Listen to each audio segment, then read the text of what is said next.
What's up, everyone? This is Lewis here, and I'm not gonna go on video right now because I pooped my pants. I pooped my pants. I can't. I just it's embarrassing to see.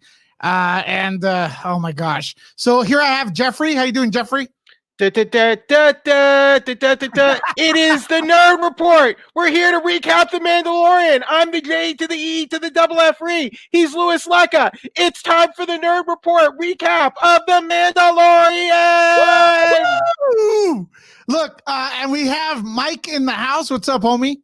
Doing good. I wasn't like you and almost about to shit their pants, but I was like a kid.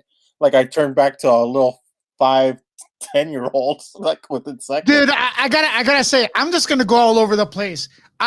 Jesus Christ, what the F? Wow.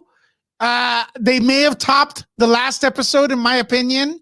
Robert Rodriguez, oh my God. No more Boba Fett is a trash character. I'm sorry. This episode stopped that. And now we know Boba Fett is a Mandalorian. Sorry. Right? Am I wrong? He's a Mandalorian. You're wrong. He's a Mandalorian, dude. He's part of the he's a foundling. Fake Mandalorian. Well, bro, his father was a foundling. Yeah, he earned the best. Boba Fett is a clone of his father. Fake Mandalorian. Yeah, but it's still passed on generation to generation. I disagree. What do you think, Mike? Is Boba Fett a Mandalorian? I think he's honorary because the armor is to him. He never took the creed. He never took the creed.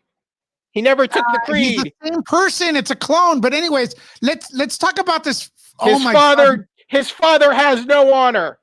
He didn't take the creed. Seriously. Whatever. Anyways, listen. Tamina Morrison was damn awesome, dude. Yeah. He was awesome. Guys, keep talking as I tweet this out. Try not to have too much dead air today. Are we not having an intro this week? I was pumping you up for the intro. Okay, hold on. Do the intro again. All right. We're here on the Nerd Report, and we're going to recap The Mandalorian.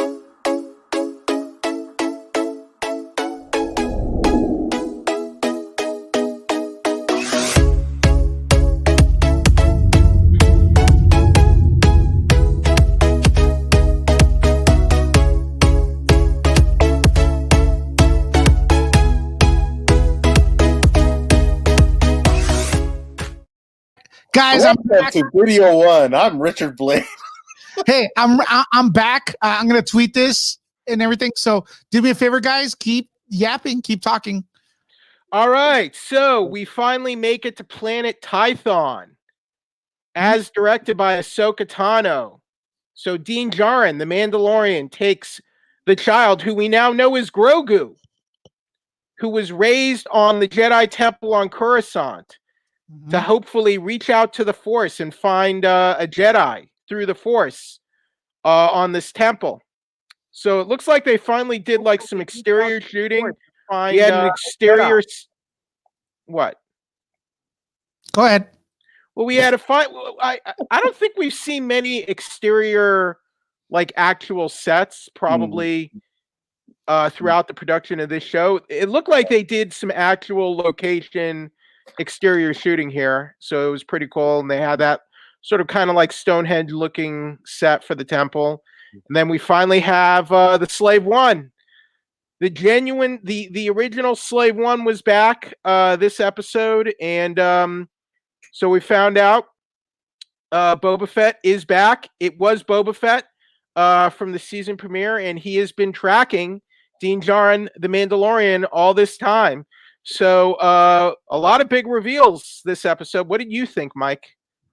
I was just on the edge of my seat when I saw it because I was just like, okay, where are we going with this? It's once again like this whole season, it's all connected. It doesn't drive anywhere. It's the story's connected, and I was just kind of like to see him and to see Boba back and see more of what he could do was kind of like it brings the kid out of you. I really can't say it any better than that. It brings the kid out of He did you. more than he ever did in the original trilogy in this. Exactly. I kind of had a feeling they were going to do that. What happened? He did more in this episode than he did in the entirety of the original trilogy. 100%. Yeah. And what's it called? I think I think we know why he's a badass at this point, right? Mm-hmm. And what do you guys think when you saw the Slave 1 come out? Like, just that shit was awesome. I was glad we found this was the shortest episode of the season so far, but it's short because it was pretty much nonstop action from start to finish. Yeah. There was no wasted time. Yoda did summons the Jedi, right? I think his name is Grogu. He connected.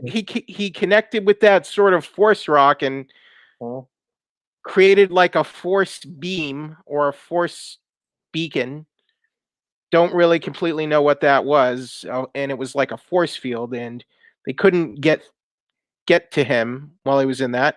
And then Boba Fett is here, and not only Boba Fett was not the only one. All right, we finally had a resolution to that kind of tag scene way back in the first season when he went to Tatooine and was tracking yeah, well, the lady, a very familiar face. Who was it, Michael? It was, I don't know what her name is, but her name is Ming-Na Wen, the great actress. I could say that she was the voice of Mulan. The original voice of Mulan, yes. Yep. Fennec Shand. Fennec Shand was still alive. We always wondered who was that kind of cloaked figure with the spurs, and everyone was like, "Oh, that's Boba Fett." We never saw who it was. Why? What happened? Is Fennec Shand dead? Fennec Shand is alive. That was Boba Fett who found her. Boba Fett saved her life. So all those questions from season 1 have now been answered. That dangling thread from season 1 has been resolved. Fennec Shand, one, still alive, or I guess was brought back from the edge of death thanks to cybernetic enhancements, courtesy of Boba Fett. So she's now indebted to Boba Fett. She's now working for Boba Fett as his cyborg slave.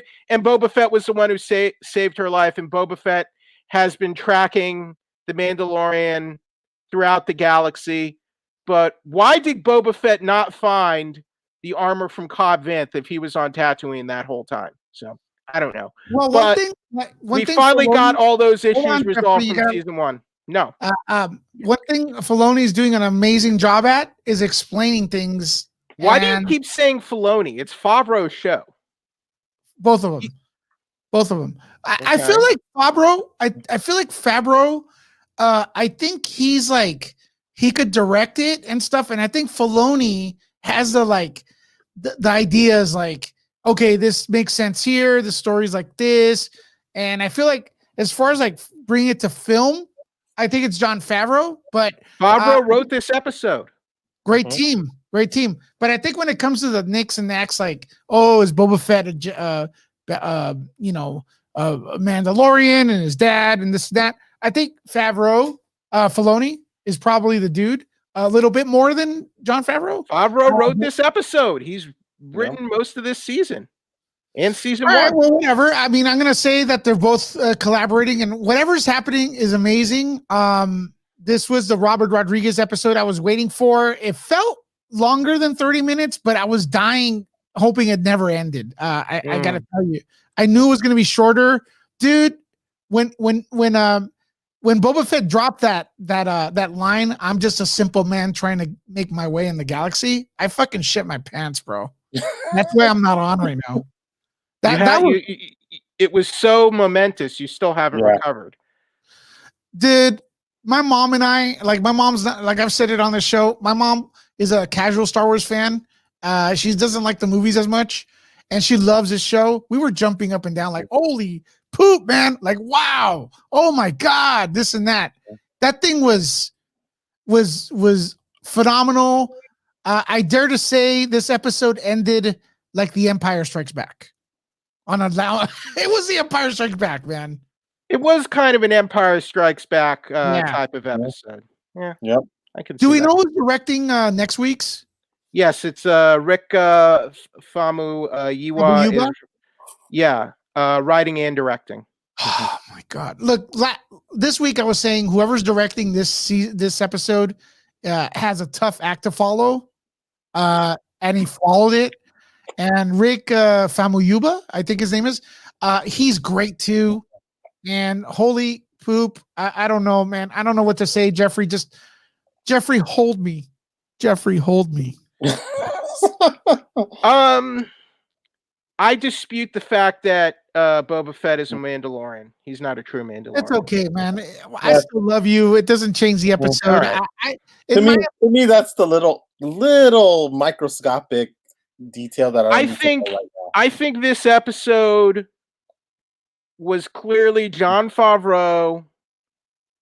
Every kid that saw Star Wars when they were a kid in the 70s or 80s and got their Boba Fett action figure and imagine playing in the sandbox and all the cool things you imagine Boba Fett could do, but never got to see him do. I imagine that's kind of what Favreau was fulfilling with this episode. Yeah, because that it reminded me of when it's funny you say that. It reminds me when I got the first Boba Fett and you had to turn in the UPC symbols in order to get it, and you got it in a box. And unfortunately, I didn't get the one with the rocket launch where the rocket came out of the jetpack. I got the one that they glued in because some kid. I think all of them had. They couldn't actually have the rocket. We couldn't because of the choking hazard. Yeah, there was only rare figure. Hey guys, anyone who's watching, please do me a favor, press like and share. I really do believe YouTube does not share our stuff at all. So like we don't make up fake news like Mike Zero. Exactly. Correct. You don't tell everybody to come on. Who cares if it screw friggin' Collider and all those other. Come on. Mike's views are. I just want to say this is the J to the E to the double F free. Mike's views are his own. I do not share or endorse his views. Hey, this is what I have to say. So it's this channel. I'll say this. They're my friends. There's room for everybody. Hook them up. Hook up Muse. Hook up everybody. But YouTube, dude, come on. You know, it's like really. I'll trash Mike Zero. I have no problem trashing Mike Zero. Yeah. Check it out. We're talking about. Hey, if you want to see some fake rumors about Brie Larson getting fired from Star Wars, go to Mike Zero's channel. Even though Brie Larson has never been hired for anything Star Wars related. Correct. Exactly. But here's the deal. I forgot my friend of thought. Damn it, Jeffrey. Well, Lo siento, Luis. Lo siento. For the very first time that I know of, a Latino directed a Star Wars either episode or anything.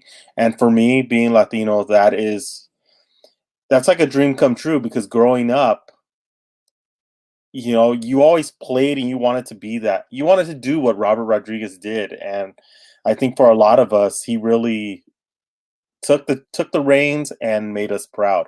I gotta say, I was rooting for Robert Rodriguez. The reason, look, I think Robert Rodriguez is awesome. Oh yeah, I've had a chance to talk to him and stuff like that, and I'm just glad I think.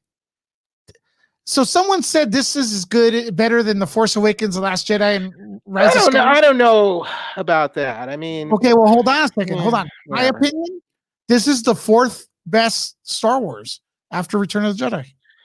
To me, I said when we had the junket way back in October 2019 that this looks like the best Star Wars media since the original trilogy. Yeah. The show in its entirety, I think, is the premier flagship Star Wars show right now. And not only that, it is the best Star Wars show since the original trilogy. Correct. This episode, I mean, to me, but I don't want episode by episode, the show in its entirety. Yes, it is that. But here's the deal. The reason Boba Fett didn't showcase that much in the trilogy, the original trilogy, is because those films were not about him. So when you're making a movie and then you derail the plot to show how badass a side character is, that doesn't make good filmmaking. This right here, this is where Boba Fett has a chance to shine. He could have sucked.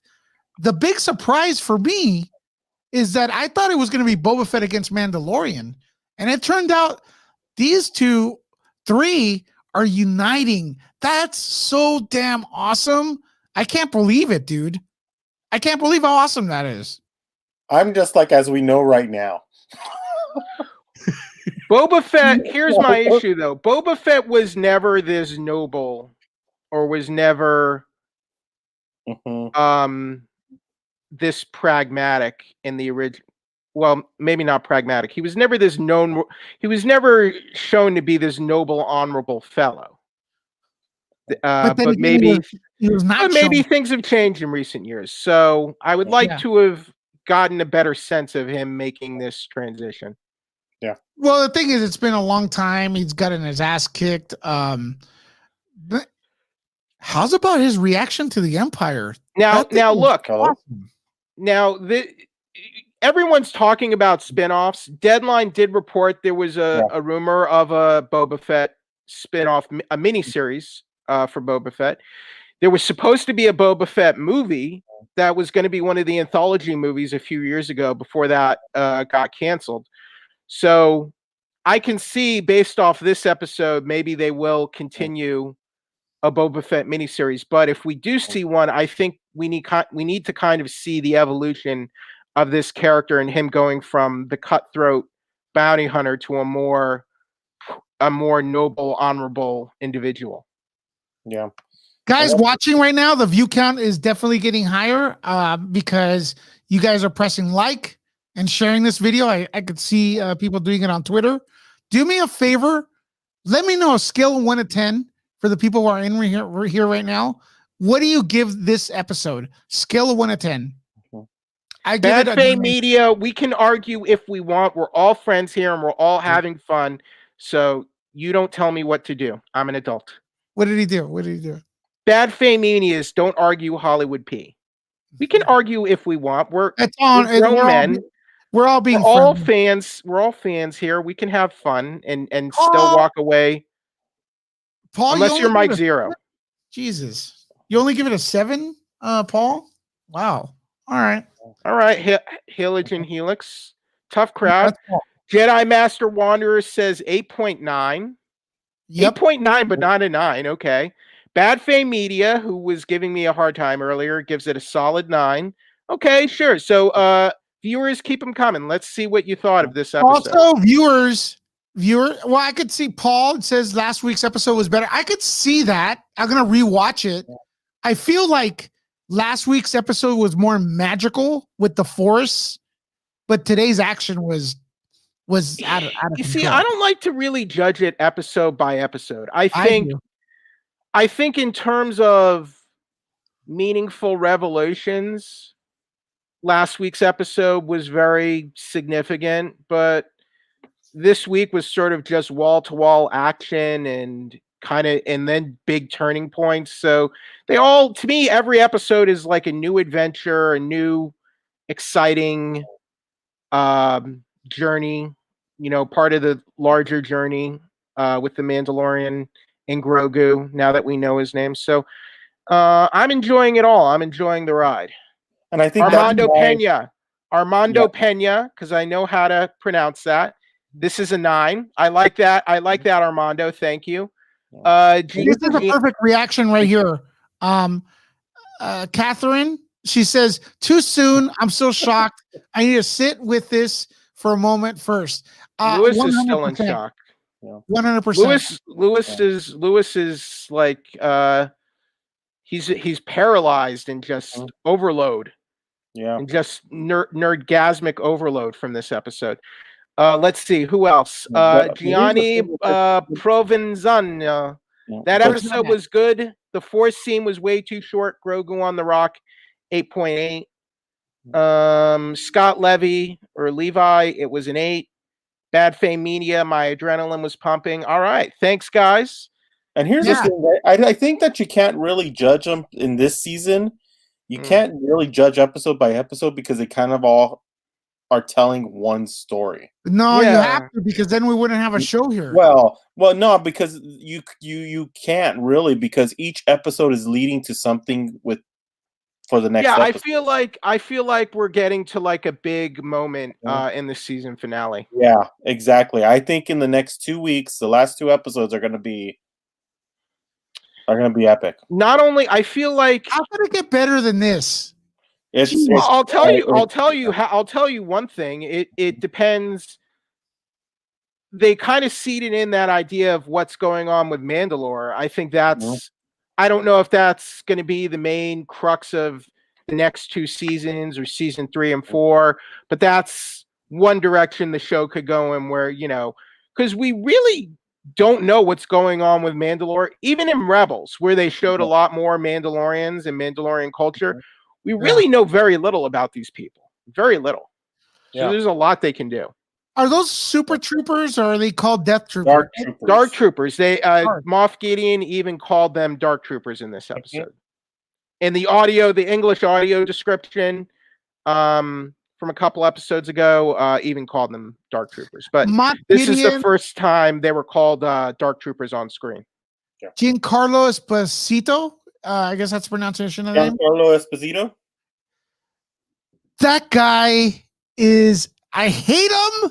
He is so good at what his characters. I hate him. I hate Moff Gideon. He's so good of an actor. Damn. So I say, do the right thing in friggin' School Days. When he first went in his early movies, you could see why he's the way he is now. I mean, that guy is just a beast when it comes to acting and performing. Dude, I'm still blown away. So it's pretty much I'm assuming now it's going to be everybody versus to get the child Grogu back, right? So everyone's coming together. I hope Cara Dune and joins in the group. They alluded to what character's coming back. Who's Mando looking for? I forgot the name of the comedian. Bill Burr is the comedian. Yeah, loved him in last season. What's his character's name? Mayfeld. Yeah. So loved him in the last one. Mayfeld was an Imperial sharpshooter, so I imagine that's why they want his help. Besides having another gun, so I guess we are going to see Bill Burr. We are going to see Bill Burr this season. Yeah. So what do we have? 2 more episodes left. 2 more left. Oh my god, I'm so nervous. Who's doing the finale? Let's see. TBA. We don't know yet. I hope they finalize it. I mean, I don't want, if this would have been the season finale, I would have been dead. Sorry. This is more like the penultimate episode where, and I imagine the next 2 episodes will be a 2-parter, like the first season. I bet they're gonna end it on a 2-parter. We have a few people in the chat right now. Question for the people in the chat: is Boba Fett a Mandalorian? I say no. I say yes. Mike? I say yes because of the Creed. They brought him. He didn't do the Creed, but they brought Jango in. They gave him the armor, and the armor was passed from father to child. But too, here's another thing too, and this is something that just popped into my head. What if he's lying? Nah. What if he's secretly? See, this is the way I look at it. He said specifically, your dad was a foundling. Fathers give. If your dad's one certain thing, he gives it to the child. George Lucas also said the Fets aren't Mandalorian. Well, things change, man. He also said the Force was a mystical energy field, and he changed it to midichlorians. So things change. I'm gonna go ahead and say, Lewis. I'm gonna go and say he's 100% a Mandalorian. Okay, for Diego Salcedo. Salcedo. The yellow stormtrooper is a clone trooper, and they are the 327th Legend of Commander Bly, and their Jedi General is Ayla. Do you mean Sakura? Ayla Sakura? No, that yellow stormtrooper was a bomber. It wasn't a clone trooper. Scott Levi says Django did not pass it down. You're right. I got that wrong. Django got his head cut off. Yeah, but you know what? Children inherit what their parents have, and Mando. Not when your father gets his head cut off and can't. Well, no, they don't. So, like, if your father gets passes away, you don't inherit his belongings. And you see in a Star Wars type of world, it may be different, but here, the way we do it here is the way you do the way you said it. But in the Star Wars world, Boba Fett never earned the armor, as far as I'm concerned. Well, he tried to kill his clone brothers. So is it? So let me ask her. Well, look, I think there's a line in today's episode where he says the Mandalorians actually gave Boba Fett, let him keep the armor. So he's a Mandalorian, dude. He said it was given to him by their forebears. So yeah, that's it. He's a Mandalorian. Period. I'm sorry, guys. No, that's not how it works. Yes, it does. If the forebearers Mandalorians gave the armor, which is a symbol of being a Mandalorian, to Boba Fett, he is a Mandalorian. No, they didn't. They gave it. No, the allegation. The allegation is they gave it to James. Okay, here's the fact. A lot of Star Wars guys that watch the Clone Wars were told he's not a Mandalorian. He's not a Mandalorian. Now tonight, things changed. Well, also too, if you remember correctly, when he asked Boba, "Are you a Mandalorian?" he never answered. Well, I'm gonna rewatch the episode. I have another question. Yes. I have another question. Since when did Django and Boba ever even have the same armor? When was that a thing? That's a thing too. He's wearing, now we have confirmation that the armor Boba Fett is wearing is Jango Fett's. We have that confirmation as well. That's silly. Well, it may be, but it looks, to me, it seems like Boba Fett changed the color. That's what it doesn't even. I mean, I'm looking at the cuirasses now. It doesn't even. There are definite differences here. Well, you can modify it. I mean, the cod pieces aren't even. Where is the cod piece? Well, it doesn't matter. What I'm looking at right now is thousands of Star Wars fans going, "Oh no, Boba Fett's a Mandalorian," and I was living a life of a lie. I still don't think he's not. He's a clone. He's a clone of a fake. He's a clone of a fake Mandalorian.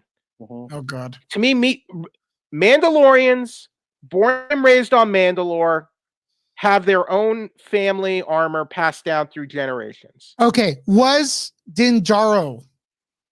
No, Din Djarin is from Dean. No, he's not. He's from Akvatina. Okay, so he's not a Mandalorian?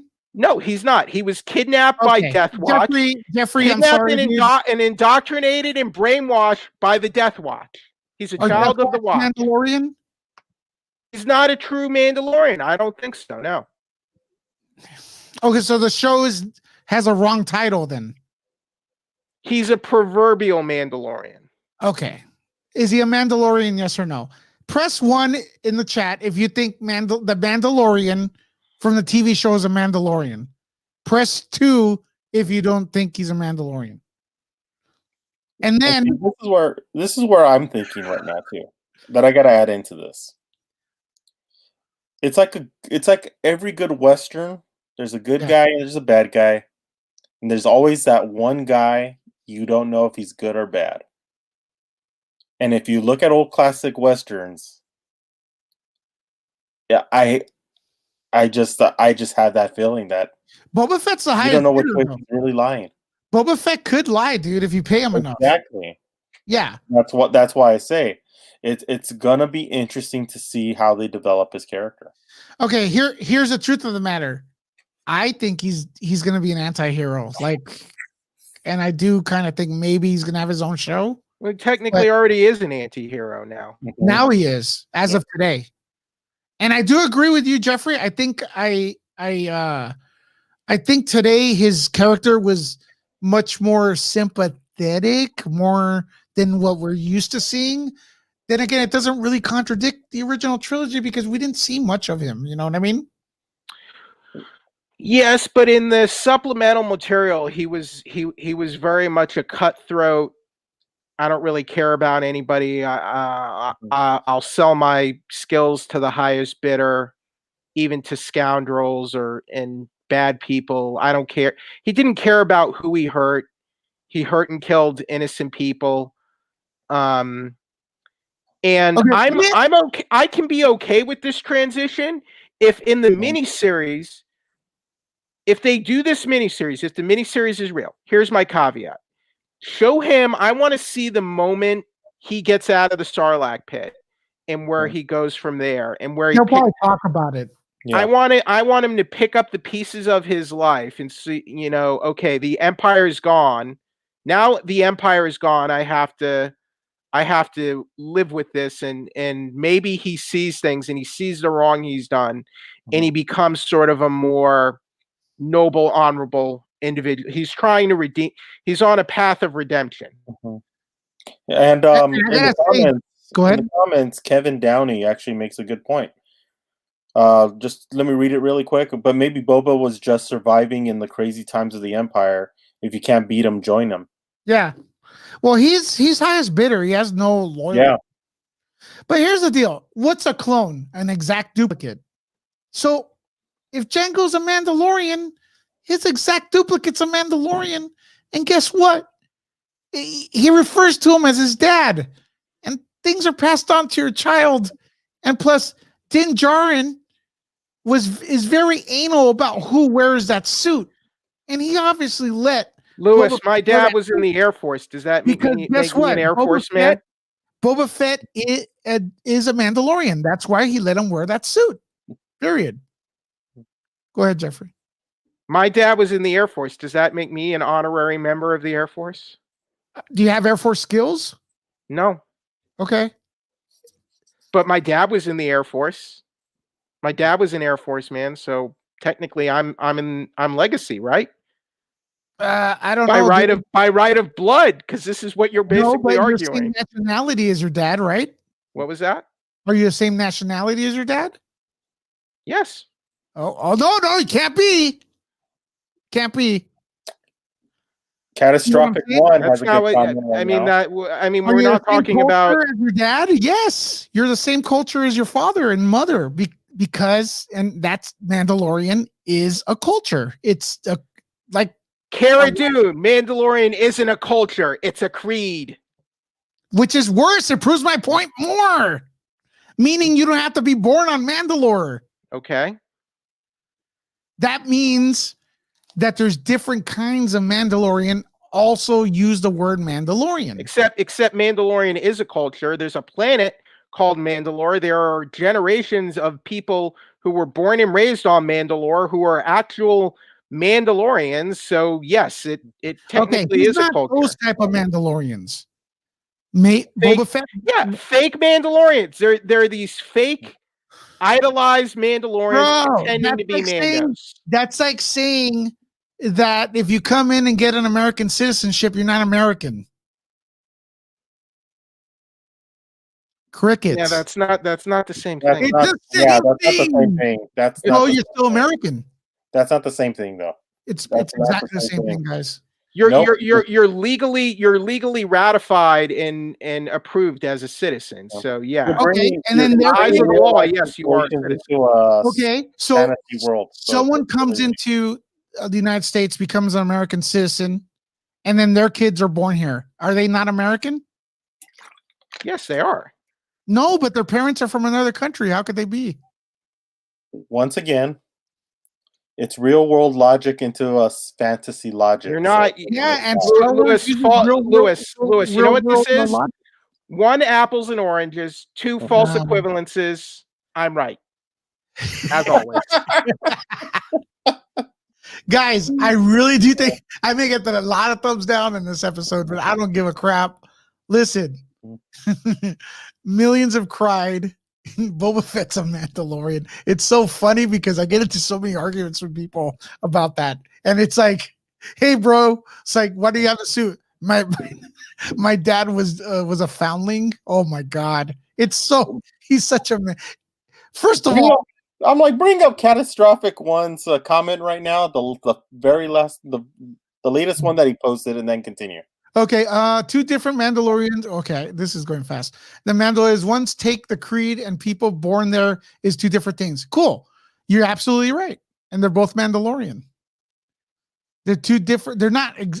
My chain code has been encoded in this armor for 25 years. You can't like, okay, by that thing, it's like there's Mandalorians born on Mandalore and there's Mandalorian by creed. And guess what? They both use the word Mandalorian because they're Mandalorian. Unless the ones not the ones born who take it by creed are fake.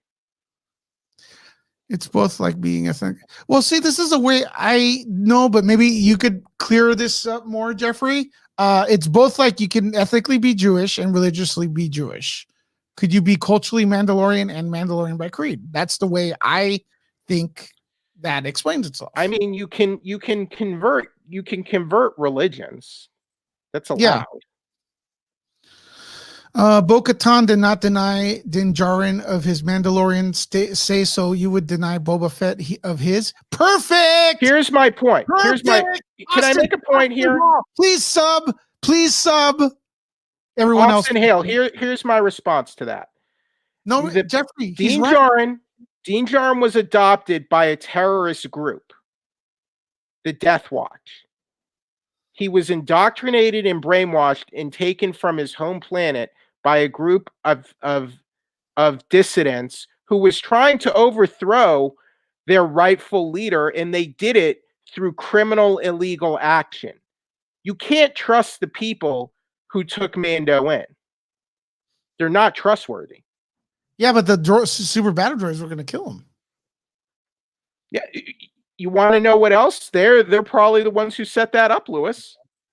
Well, we don't know until we get to the Death Watch MO. We don't know, dude. You can't trust Death Watch. That is their whole MO. They were probably cleansing villages and peaceful villages and settlements to get new recruits. You know why I doubt that though? Because we saw Death Watch. We saw them in the first episode. They were all with Mando.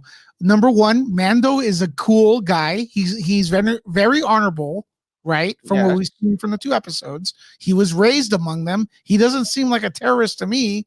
And from what I know, aren't those Mandalorians? You've never watched Clone Wars. You've never watched a single episode. But your focus has always been the movies. There's more to it. Thank you, Mike. And Boba Fett's backstory. Mike is spitting truth here. He's speaking sense. That's fine. He knows what I'm talking about. Because the movies are just one aspect into this whole thing. Because there's the Boba Fett backstory has always still been a mystery, even with the Jango Fett. Not as of today. Today was a lot of clarity. There's still a mystery to Boba Fett. His dad. They show Kid Boba Fett on Clone Wars too. So if you actually watch Clone Wars, you're missing like at least a quarter of the story here, Lewis. Mm-hmm. Well, I'm gonna go ahead like a little kid. You're like that in Big Lebowski. You're like a little kid who just wanders into Mandalorian contradict each other. Which one's right? I'm right. Well, I don't know. Why should I watch? I think there's still more to be found. No, man, I don't think they're going to go back and go, hey, by the way, it was like, remember season 2, episode 4? He was lying. I doubt it. No, I just say that there's more to him than they haven't even just let out yet. There's still a lot more mystery to Boba Fett. Is there a link tonight? All right, should we bring people in? Press 1 if I should let people in. Bo-Katan did not deny Din Djarin of his Mandalorian status. That's what I read. No, he's right. He's right. I'm telling you right now. We can agree to disagree, Lewis. there's no I think there's this no agreement or topic is still disagreement open. when you say Jedi the Master Wanderer Wanderer is says there is more than eye has seen. Yes. Jedi Master Wanderer agrees with me. Thank you. bad. Okay, here we go. I'm gonna let people. Jeffrey, turn on your headphones and stop talking over people. Damn it! No. All right, Lo siento. all right. I let the stream in there. I'm just gonna let people in for a while. If you tap on an interesting topic, we will go more than a minute with you. If it needs to be addressed, if not, we'll keep it under a minute. But yeah, I thought this episode was amazing. I think the Jedi are coming, man. I think, but what Jedi are coming? What Jedi could be coming? What Jedi? Luke Skywalker is young and healthy at this point. If they pull Luke Skywalker, the internet's gonna blow up, dude. There's no way. There's no way the internet. Well, how would you do Luke Skywalker in this series? Well, I feel like Luke Skywalker comes into he got called by He's like Luke Skywalker is a full-fledged Jedi Knight at this point, but how do you do Luke in this show? Like, Jedi Wanderer in here real quick. What's up, homie? You're on the air. Oh man, I need to watch this episode twice. I don't know what I saw, but damn, that was good. But I have questions. Well, you have good taste. You have a good taste. Jedi, what say you? Is Boba Fett a true Mandalorian? I can't answer that question. I think we need to know more before we can answer that. Thank you. I mean, Not much more to know, man. there's not enough information to answer that question right now. I'm more shocked about how Tython looked and what we just saw right there and where that could lead to. And I have a guess, but I can't say anything. Okay, so we at least learned that Boba Fett has been alive this whole time for the last several years. He was trying to find his armor. He saved Fett. So we now know that he was the one who approached Fennec Shan's body and saved her from death in the first season. So how do you know that we finally learned who was looking over Fennec Shan at the end of that first season episode, and he saved her, and now she's back and working for him? I don't remember her all too well. I'll have to watch that part in season 1 again. I don't remember her. I do. She was hot. I don't know what her character was, what she was doing in the first season. So I'm glad she's working for him, and they're kind of on the same side. And that was the bounty. That was the bounty on Tatooine that Mando and Turo Calican were hunting. Oh, it was the Imperial, like the Imperial sniper. Okay. It's funny because that character is just like the one from episode 2, the one that the changer. What do they call it? Is that what they call it? The one that was hunting Queen Amidala or Senator Amidala, whatever. The changer. The changer. Changed his face or whatever. Yeah, I remember. Character's name was Zam Wessel. Yes, a Claudite. A Claudite assassin from Zolan. See, I know this stuff better than everyone. I'm the best Star Wars fan on the planet. Yeah. Well, hold on. There's also another thing I want to point out. Moff Gideon was leaving. I'm laughing my ass off. Well, one other hint that was thrown at us too that no one was talking about. He said, "Please report. We got the kid. Meet us there." So it seems like Moff Gideon actually answers to another boss that wants his shot, and it may not be Moff Gideon that wants him for his own I think who said that? We watched the ending right when they took the kid and they did a stun on him to put him to sleep. Mm-hmm. But read carefully what he says and how he does that. To me, it looks like right there that there is a bigger enemy, a bigger picture. No, I have the line right here. No. Here's what he says. I have the line right here. I have it queued up. What do you mean queued up? You're supposed to have this shit memorized, dude. Well, that's what it felt to me. Send an encrypted message to Dr. Pershing. Let him know we have got our donor. Dr. Pershing was the doctor from the first season who was experimenting on the child, who didn't want the child to die. Yeah. Cool. Wanderer. So he doesn't work. He doesn't work for Dr. Pershing. Dr. Pershing works for him. Wanderer. Okay. Yeah. Yo, I want to extend my gratitude for always coming down. You've been on this channel for a long time. So I want to thank you because I know wherever you're, I think you're in, where you at? It's late where you're at. I'm in Arizona. Yeah, it's late over there. And I appreciate you coming in to watch us. And your input's awesome and stuff. I'll give you the last word. I'd love to. So that's another thing that we have going on. Give Wanderer the last word, Hollywood. Let's go. Yeah. Go we got on, a pack background. Yeah. Backstage. You want a last word, Wanderer? Yes, before I go. Yeah. I am interested to see where things will go because Mando following the instruction of what he was supposed to do. The kid did his thing. Now let's see who comes to the rescue or who may not. All right. We'll see what happens next. But I gotta go to sleep. So good night, everyone. Good night. Good night. Hey, why Thank you are you for coming gonna on board. use We need the force sleep right now. What? Let's get Paul in the house. What's up, homie? Welcome, Paul. Hello, all. What do you think of tonight's episode, man? I actually really enjoyed it. I think the stylization from last week, I don't know, it really ruined me for other episodes because I really enjoyed that samurai feel that Filoni gave it last week. Yeah. This one was more like definitely spaghetti western feeling, like an ambush in the middle of the desert from like the high ground. Oh sort man, of that deal. standoff too. That three-way standoff. Yeah, Awesome. It very much felt like, and then when they're back to back, Mando and her sort of Fennec fighting them Shand had the high ground again. Shout out to Johnny Manzano and Carl Garcia. They're I don't know why Johnny's awake at this time though. It's kind of late. But Carl, he never sleeps, so it makes sense. Go on. Oh, I was going to say, sorry, Paul. the only thing I thought was pretty funny, and I think a lot of us, when I was in Lunga's stream watching it, we all sort of laughed really loud when she pushed that boulder down the hill. That was very, very corny. Yeah. That was probably the only real cheesy thing I've seen in The Mandalorian. Well, she did have the high ground, Paul. Apparently, I have like mechanical guts, which gives me superpowers to push a massive boulder down the hill. That you just solved your own question there, though. Yeah, okay. Mechanical guts don't equal mechanical feet and legs. Yeah, though. but dude, her entire body maybe. That she's a fembot. Trooper scene too looked very much like a Legion, like Tony Stark's Legion coming down to land on Yeah, that's kind of true. It did look like that. Iron Legion from the MCU. Mm-hmm. Yeah.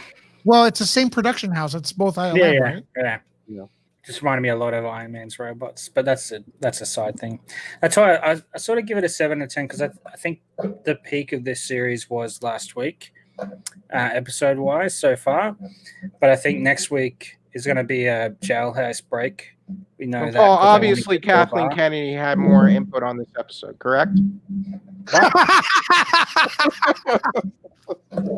Just talking about Kathleen Kennedy. Hollywood, you're going for the juggler against Paul. What do you have against Paul, man? Just asking Paul a question. He thinks I'm part of the Phantom Menace, which I am not. So, but he thinks I'm part of them. Do people think that about you? Because I have talking points that. Well, Lunga thought I was like, part of Jeremy's mod from Geeks and Gamers because I mentioned once a point that he made in a video. But it's like I just watch across the spectrum. And last week, after Ahsoka's episode, the hate online from that particular side of the internet was palpable, and I was in full disagreement with them. So, okay. Well, I don't know, man. Look, I think that group. The reason it's so they just popular, want to hate on things, man. They hated on Filoni so much last week. Oh, you're Jeffreying me. I think the reason that group is the size it is, it's so big. It's because they do have some points, And oh yeah, I agree with you. Yeah, I agree. They have points. They're not initially. 100%. They started out. They did not like Disney Star Wars, and that's fair. Yeah. There's a lot to hate about Disney Star Wars, but hating for the sake of hating happens now. Paul, I'm gonna keep you in here because I like you. I respect criticism when it's valid and when you back your opinions up with substantive facts. Okay, There is a But lot if of you're just gonna incessantly lie and make up garbage and share rumors from Doomcock and Mike Zero, I'm not gonna deal with you anymore. Who shared rumors from Doomcock? I didn't even watch him. I'm not talking about you. I'm talking about Geeks and Gamers, Fandom Menace, blah blah blah. Hey Tyler, welcome to the show. How are you? Good. How are you? Tyler. Better than custom. Like the hat. That's a cool Tyler, hat. what do you I think haven't of seen one tonight's like that. episode, brother? Well, number one, I found it much faster paced than normal, which for me I quite enjoyed. Mhm. It gave it a different tone, different speed. And for me personally, I'd say tonight's one was my favorite episode of The Mandalorian so far, Including season 1? including season 1. Dude, I don't know, man. Like, I'm gonna watch it again. I'm on cloud 9, but I gotta say, last week when Ahsoka brought up what the Force was, oh my god, that was so awesome. Yeah. I gotta say, I think for me, it was really the practical effects. You could see that there wasn't as much CGI as normal, which I really There wasn't. appreciated. Bring it back to the olden day Star Wars stuff where they weren't using so much practical effects and stuff. So Tyler, thoughts on the reveals with Boba Fett, Fennec Shand, the return of Boba Fett in his full Beskar glory. Da, da, da. Well, he's gone a bit fat, hasn't he? I mean, he did get a little fat, yes. I thought that was awesome, though. I did. Now you're body shaming Tamara Morrison, who looks very good for his age. Hey, dude, I'm from New Zealand as well. So I'm from New Zealand as well. Considering he's almost 60, I think he's doing quite well for himself. He was Actually, straight they're away. like, I totally agree. I'll tell you guys one thing I'm That's really nice. upset about is that they blew up the Razor Crest. I am upset, yes, but I'm so annoyed because yesterday, actually a couple of days ago, I just went and bought the Jolly Lego set to go and make a stop motion movie for season 2. You got to do now now you can now for it being destroyed by a big so laser Tyler, bolt. now Yeah. you can make a stop motion video of you just like dropping it down the stairs, and that'll be like this episode. Real quick, Basically, Yellow, yeah. call in. I left a link in there, Yellow, if you want to call in. Yeah. And like you said, guys, the bolder stuff, like that's so bringing it back to like Indiana Jones. That was quite. Yeah, I thought that was good. I appreciate that, cheesy. But, I was offended. Tyler, do you view this as the same Boba Fett from the original trilogy, or has he changed too much? He's definitely changed attitude. I did not feel like I was watching the same character. Thank you, Did you Tyler. feel I that? agree. Yeah. You Just did the not character feel- traits were completely off. Okay, here's why though. This is because Tamia Morrison, who's awesome, Yeah. is not Jeremy Bullock, and that's why a lot of people think that don't understand how important the person inside the suit is. Just well, we like never got to really Steve find Carell. out that much about Boba Fett, to be completely honest, unless you've seen the Clone Wars. Like I've watched like the first two or three seasons, and then I went off it and I watched the last season. So there's a giant gap between there. I know you're going to hate on me, but yeah. How What old is is it? Jeremy Bullock No, now? I'm not going to hate on you because, like all of us, we all have lives. So it's kind of hard to keep up with everything sometimes. That's true. Look, no matter what your answer is, Taylor. Yeah. I gotta say, I'm gonna not. If you say he's not, I'm still gonna be with that he is. But is Boba Fett a Mandalorian? That's a hard one. I I don't know why it's so I'd say hard. It no. says it in this They episode. canonized him in this episode. They canonized him as a Mandalorian. Thank you, Paul. Thank you, Paul. Paul, listen, Paul. How can they Do me a take a favor. scene? They literally. How can Just this be go on the hard? fucking They floor took right a now, bro. scene. They literally took a scene where he pulls up his thing and says, "This belonged to my father. He got it from Mandalore. He followed the way of the." Like he literally says it in the scene so that he Yeah. can prove to him that he owns His, the armor. his father broke the creed. He took off his Jeffrey, helmet. Hold on, Jeffrey. Paul's still talking. No, Go, Paul. he broke the Death Watch creed because Bo-Katan can take her helmet off. She's part of the Mandalorian. She's the leader of the Mandalorian. So you're wrong, Jeffrey. You don't know everything about Star Wars. He is a Mandalorian, and the fans are going to act. Not all of them. A lot of the fans are acting right now like you do when you get knocked out. Boba Like, Fett look, even said look, he never They took the creed. canonized in this episode, but in the Filoni is actually retconning himself because in the Correct. Dude, just in take the Clone everybody Wars, read Paul here. Yeah, in Paul the Clone is now- Wars. Yes. In the Clone Wars, they have there's a line in it where I think it's Obi-Wan. He's asking about Boba Fett and about Jango Fett, and they say that he stole the armor and he's not part of the Mandalorians. But that was a dude that was That's the why leader I of don't Death watch Watch the damn at the time. cartoon. Thank So it you. Yeah, so it could be that that he didn't steal the armor and that was just a lie from the leader of Death Watch. I'm pretty sure the leader of Death Watch is who told Obi-Wan that, but it could be just a lie, or it could be that it's No, that the he's leader retconning himself. of Death Watch was Vizsla, Yeah, and later But didn't- Darth Maul. He didn't tell that to later Obi-Wan. Darth Maul. But I'm pretty well. When they asked about Jango Fett, it might have been the head of Mandalore at the time. I forget her name. The sister of Bo-Katan, I think it is.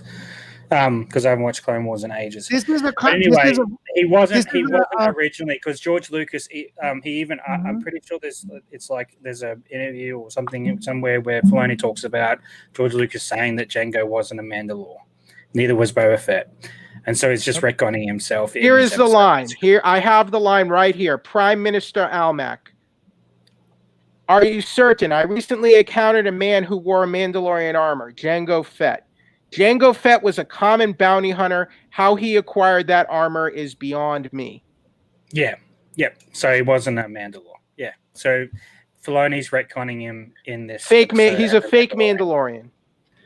No, he's retconned now as a Mandalorian. He did it in this episode. He said that Jango was a Mandalorian. I think it's open to interpretation. It's open to No, discussion. it's not open. It's pretty.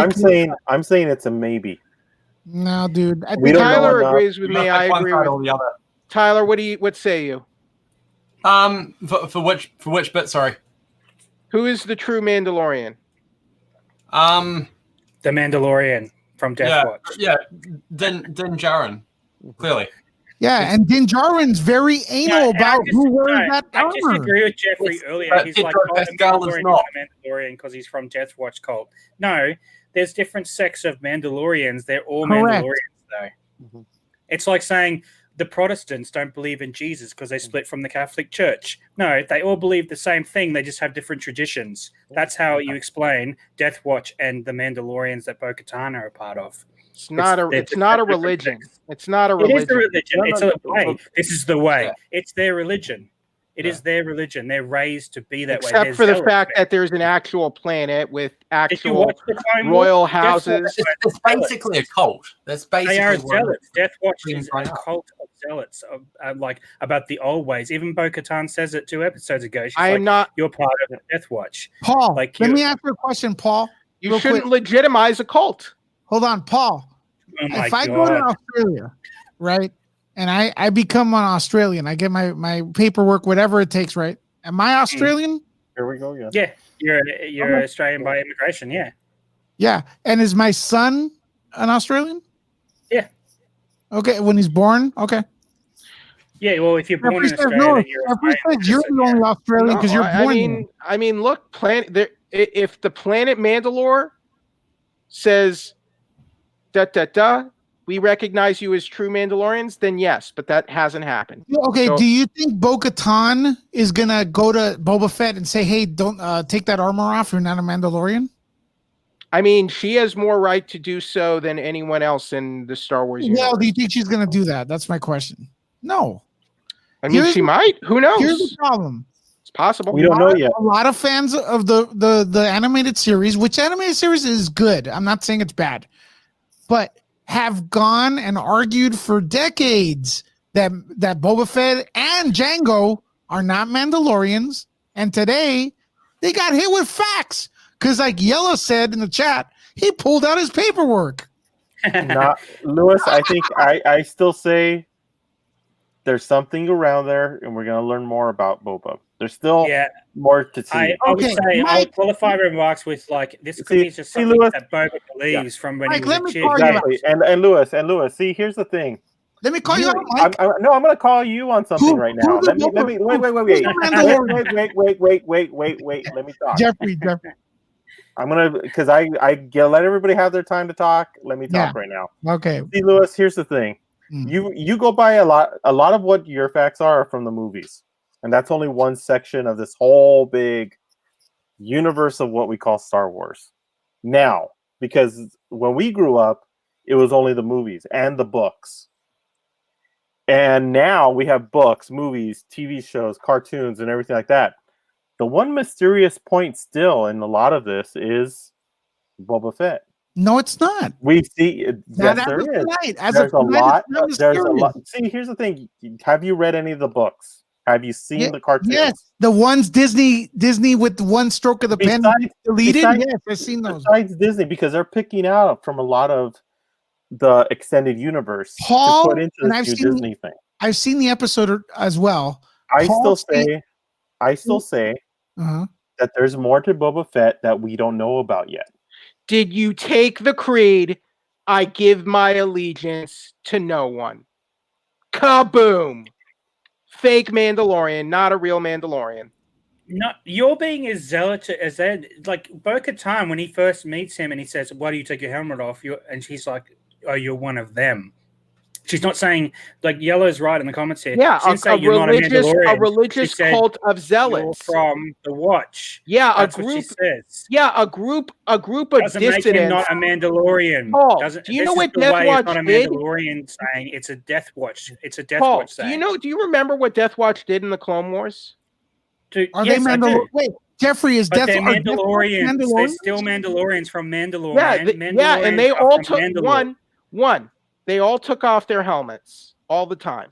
Are they- Two, they overthrew a peaceful regime and did it through subterfuge and sabotage, and crime, and they overthrew Watch and took sought off to their helmets? assassinate a peaceful progressive ruler. They are not to be trusted. They are not trustworthy people. They are criminals. Wait. Hold on, Jeffrey. Could I ask you a question? Yeah, they're responsible for the fall of Mandalore Hold on. too. Because they shove it into Maul's hands. Is Din Djarin part of Death Watch? He's part of the Watch, not Death Watch. They didn't say Death Watch. Okay. Bo-Katan says you're part of the Watch, a sect, not Death Watch. She would have said Death Watch because she knows Death Watchers are the ones who rescued him from Aquatina, and they probably orchestrated that whole mess. Helmet? That's another contradiction from the cartoon to the fucking live action, bro. Why are you upset? I'm with Mike on this one. I'll qualify my remarks with I think Boba Fett is saying what he thinks, what he's known, but it doesn't qualify. It's not qualified as he is definitely a Mandalorian. What it's qualifying as, because he's not from Mandalore either. That's the thing. He's like a foundling's kid basically, or a foundling himself because he's a clone. So, but he believes that he is a Mandalore. Like he says that to the Mandalorian. He talks about his history with his father. So he believes that whether it's going to be canonized or not is a whole thing altogether. He supported the regime who subjugated his people and his planet if he's a Mandalorian. Well, put it this way. He would have had to been all 30 years during the Galactic Civil War with the Empire. He would have had to been fighting off Mandalorians nonstop because he ripped off their armor. He's a Mandalorian, dude, or else they wouldn't leave him alone because he's ripped off the armor. Period. He'd have to be fighting off. How do you know he didn't fight? How do you know he wasn't fighting him off? God, dude, because he spent all his time bounty hunting. He's hanging around Alice. Well, the Mandalorian purge. Yeah, he basically supported the Mandalorian purge because he worked for the Empire. He worked for Darth Vader. He's high. They made Maul their commander. So that's why. Yeah, I am not a fan of Death Watch. They are not trustworthy. Of course, you can not be a fan. It doesn't negate what Lewis is saying, though. You can be not a fan of Death Watch. No one should be a fan of Death Watch. They're the bad guys. Exactly. It's like saying you're They're the ones who rescued. They are the ones who rescued Din Djarin from his home planet. And my hypothesis. And I actually think when Bo-Katan said you're part of the Watch, I think that was just a shortened version of Death Watch. Exactly. My belief is that Death Watch orchestrated the cleansing of Din Djarin's homeworld, Aquatina. Okay. Well, we saw the the shocked droids or whatever shooting his parents up and the rest of the town from Clone Wars. So it's quite possible. They set that up. Yep. Look at what they That could did. be- They got a whole group of fresh young recruits and true believers. It's called, they gaslit those kids. They I just brainwashed wonder them. what everyone's going to be saying tomorrow when everyone watches the show Paul, and realizes. Paul, Boba it's Fett's called Mandalorian. indoctrination. Yeah, I'm aware. They're creating they're this a is cult. television show. Like, They're a cult, Paul. Tyler, They're can you a stop cult. talking? You and Mike That talk is too what much. cults do. They manipulate and they brainwash you. That is what cults do. And what's the point? That's the point. The Death Watch brainwashed and indoctrinated an impressionable youth. Yep. Okay. Yes. And now we have the television show. So what is the point of what you're saying? That's my point is that you cannot trust the people who rescued and took Din Djarin in. That is my point. They don't exist anymore, man. It was annexed. Mandalore is gone. It's annexed. It's part of the Imperial, like it's part of the Empire. We don't He's really been know the like whole trying story to with get the Mandalore. Darksaber for, man. That's what her spin-off is going to be. She's going to get she's going after Admiral Thrawn, after Old Mate to get the Darksaber back so she can take back Mandalore. That's the why she wants to go after him. She wants to reclaim Mandalore. Mandalorian, yes or no? Look at that smile. What? Look at Mike Sandoval's smile and tell me right now. Press 1 if you think he's a Mandalorian. Is Tyler a Mandalorian? I don't know. I think Mike is that, an official Mandalorian. Is this a Mandalorian right here? If I do the helmet here, then yeah. Yellow does it. The armorer and all her people still exist. Well, we don't really know who the armorer is. Do you think Boba Fett's a Mandalorian? I want to know what Yellow thinks, because then I think Yellow agrees with you, Lewis. What? Anyways, guys, Baby Yoda is in the worst position ever. I feel bad. I didn't really want this episode to end. I don't know what to tell you guys.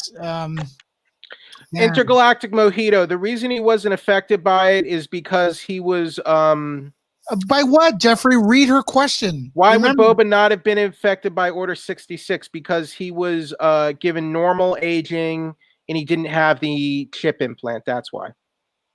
He was already already indoctrinated. He couldn't be indoctrinated again. Yellow says, I think it's up in the air still, but they did say he was. Okay, so he'd have to go back and there'd have to be a twist to it. And I think that's kind of what Mike said. Well, right? because it's like you don't leave a character that was so mysterious for so many years and just like, oh yeah, he's Mandalorian. It's like no, the problem is it's Mike, kind of like leaves it like I kept telling you, like this episode was like one of the westerns in the old school spaghetti western type of thing. You don't know. There's always there's a good, the bad, and you don't know who that middle guy is. He could be good, he could be bad. It leaves that up to question. And that's the thing. We got to see what happens and see what develops and where they take the character. I agree with Mike. Paul and Tyler, thank you for joining us. They're still saying I'm not kicking them out. Sorry, Jeffrey. Jeffrey really wants to get rid of me. Hey, Paul, when is Kathleen Kennedy stepping down from Lucasfilm?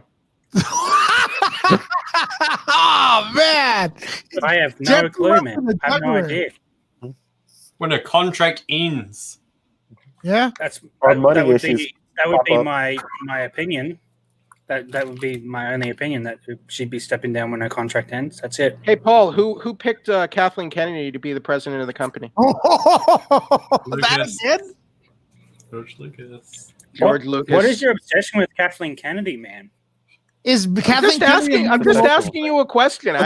No Who stabbed obsession. George Paul. Lucas in the back when he handed over the company after the handshake deal to use his treatments, according to Bob Iger's own words in his book. Kathleen Kennedy and himself, Bob Iger.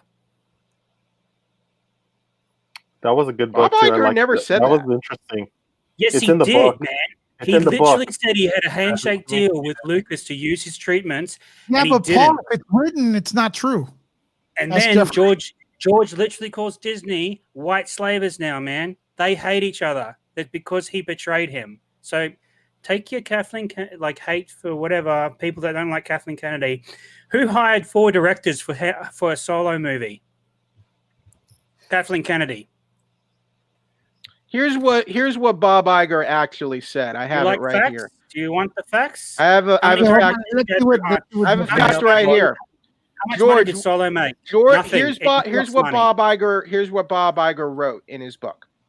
George knew we weren't contractually bound to anything, but he thought that our buying the story treatments was a tacit promise that we'd follow them, and he was disappointed that his story was discarded. I've been so careful since our first conversation not to mislead him in any way, and I didn't think I had now, but I could have handled it better. That's Bob Iger. It doesn't. He's not saying Kathleen Kennedy did that. This is Bob Iger saying this himself. Have you watched the video where they're both being interviewed, George and Kathleen, about George handing the company over to her? I probably did years ago. No, this is like the recent one. Go watch it, Jeffrey. Go watch it again and see what she says to George. See, and here's the thing too. Bob Iger's What a did she businessman. say? What? What did She she talks say? about using his ideas. And here's the thing: Bob Iger is a businessman. As soon as he takes control, Ray is one of his ideas. I'm not. You It's listen. still- I'm not saying that he doesn't have any. Yeah, here's the thing. Bob Iger's a businessman. As soon as they own control of what the property is, they own it, and they're going to do and change whatever they want to fit their needs in order to see fit that they make a return on investment. So, what he said, what you quoted, Jeffrey, could be the nice sugar-coated way to make it seem in the press, so it doesn't look like an asshole. It's his book. It's the book he wrote. Yeah, And that's- he admitted to the fact that George expected them that he had an agreement, or that they had basically a handshake deal to use his treatments for the sequels because he already had them out. Yeah, a handshake deal. Handshake. And That's Mike's not right. a handshake deal. Is That's not basically Listen you to guys what I'm trying to saying. Let me finish handshake what I'm deals saying. are handshake Finish deals what I'm mean saying. bunk. Let me finish what I'm saying. Handshake deals don't mean anything in the business world. Mike's right. The fact that he did it betrayed a friendship. That's what I'm talking about. And Kathleen going along with it betrayed his friendship too. That's what I'm talking about. Lucas didn't And if have he- to sell the company. And He here's sold the thing. company. When you sell the company, No, he you had basically- many meetings with Bob Iger, and Bob Iger convinced him to do it. That's in Bob Iger's book No, too, Jeffrey. dude, that I gotta stop you right there, Paul. He sold. Disney and Lucasfilm have been kind of like really in cahoots for a long time. When you go to Disneyland, He was with they had 20th Century so Fox, man. huh? He was with 20th Century Fox, not Disney. Yeah, but they collaborated with Disney Disney. been with Fox since Revenge of the Sith. Yeah, but if you let me talk, then you realize what I'm trying to say. If you cut me at then you go add to the sentence and make up whatever the conclusion or the final thought is. So could I explain what I'm saying? Star Tours at Disneyland, exclusive toys at Disneyland. Disney and Lucasfilm have always been working together. Fox owned the theatrical distribution rights. Lucasfilm owns all toys and everything else. That's how. Well, here's the thing too, and this is where I got to quote you on this. George Lucas never went to Disney. Michael Eisner went to Disney at the time. Plus, Lucas. And Michael Eisner was the one who started that relationship. And Michael Eisner, because they had a new technology, they were looking at it. Michael Eisner's son was a big Star Wars fan. That's what started the whole thing to get Michael Eisner to reach out. Lucas sold Pixar to Disney as well, right? Lucas started Pixar as well, and then sold it to Steve Jobs. Yeah. He made Howard the Duck, didn't he? Excuse me? He made Howard the Duck, didn't he? Yeah, he did. I've seen. I see no evidence that Kathleen Kennedy ever stabbed him in the back. There's no proof. Well, I do see evidence George Lucas made Howard the Duck, so I don't want him anywhere near Star Wars. Also, what happened? also, Bob Iger didn't want Kathleen Kennedy to be president of the company. That was George Lucas's decision, George Lucas did do that at the end. and Bob Iger had to abide it. Yeah, because he's buying No the one- company. So there you go. Who are you? No one's. This is facts that are not disputed. I'm not disputing any of that. You're the one that brought up Kathleen Kennedy, not me. All right. So when is she leaving?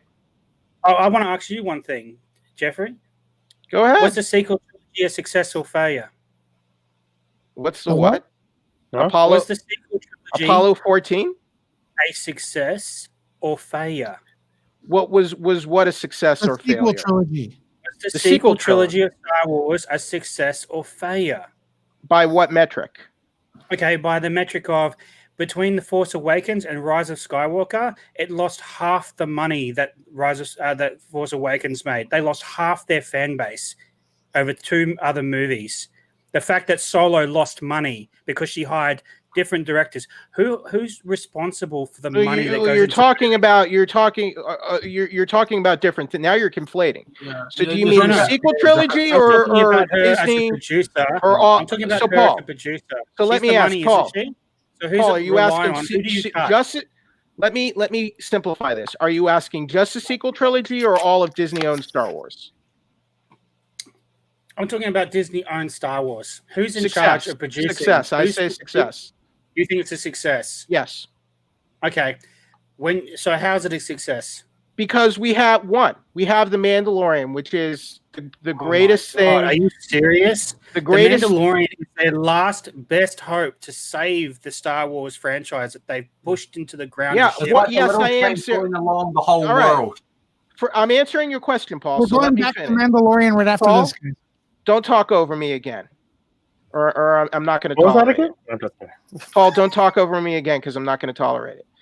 One, The Mandalorian, which is, in my opinion, it is the greatest Star Wars property motion picture to be Star Wars themed since the original trilogy. Number two, Star Wars Rebels, which I maintain is an excellent, fantastic show. Three, we got a final season of Clone Wars, which was fantastic. Jedi Fallen Order, fantastic game. Rogue One, a Star Wars story, Do we very have good a movie. truncated version. And yeah, I like The Force Awakens and I like The Last Jedi. So yes, there have been misses, but just like in baseball, you can't hit a home run every time you step up to the plate. You're gonna have hits and misses, and you have to learn more from your failures than you do from your successes. The greatest teacher failure is. Thank you. Okay, let's look these out one at a time.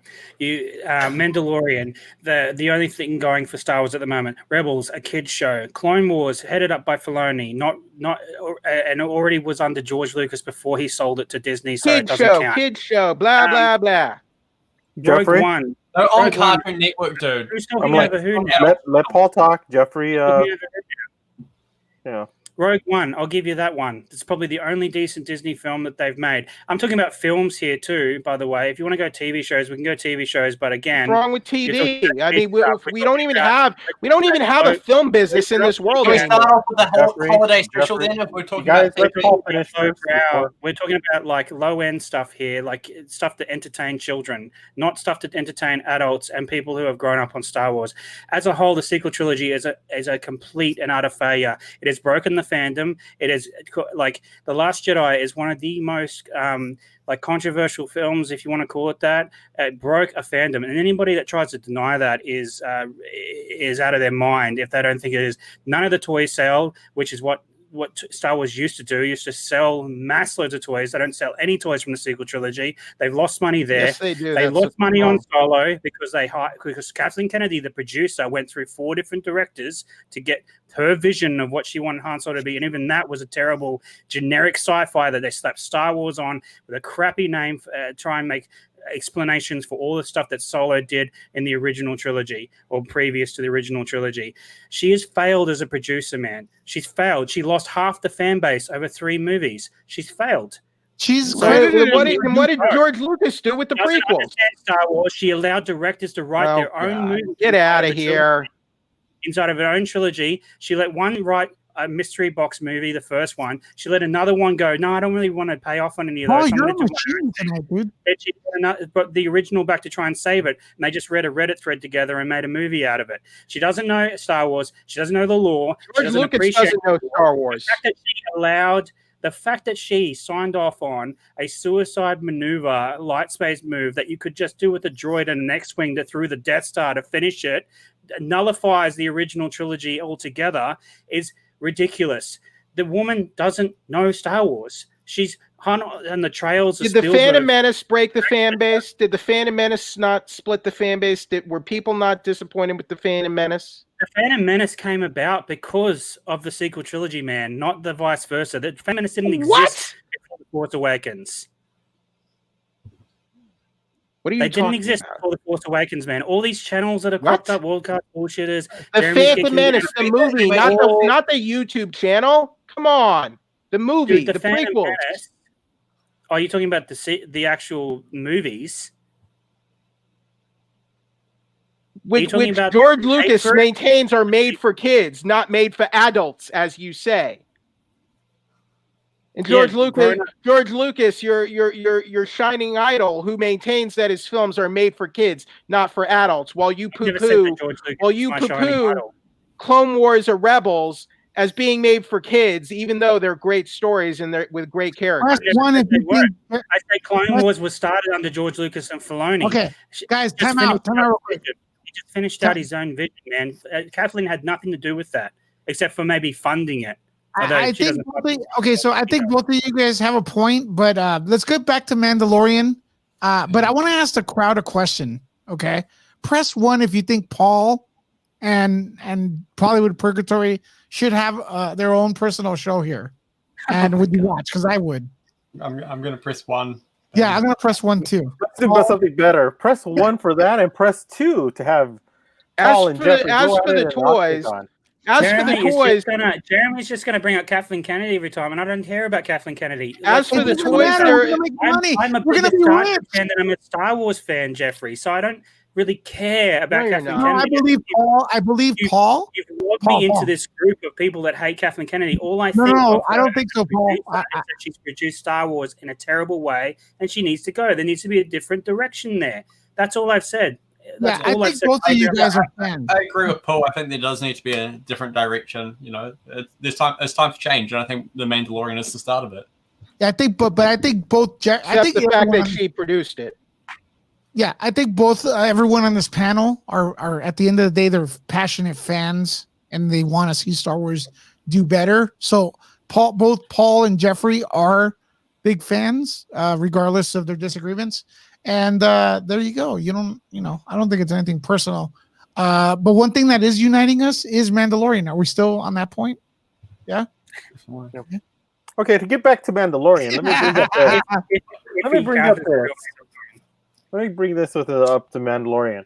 We saw a lot more out of Boba's suit that I've never seen before. Well, the bottom half was gone. Yeah, exactly. Well, he had the and he clearly ate a meal before wearing it. Well, yeah, of course. That's body shaming, Lewis. Like that knee plate got something out of it.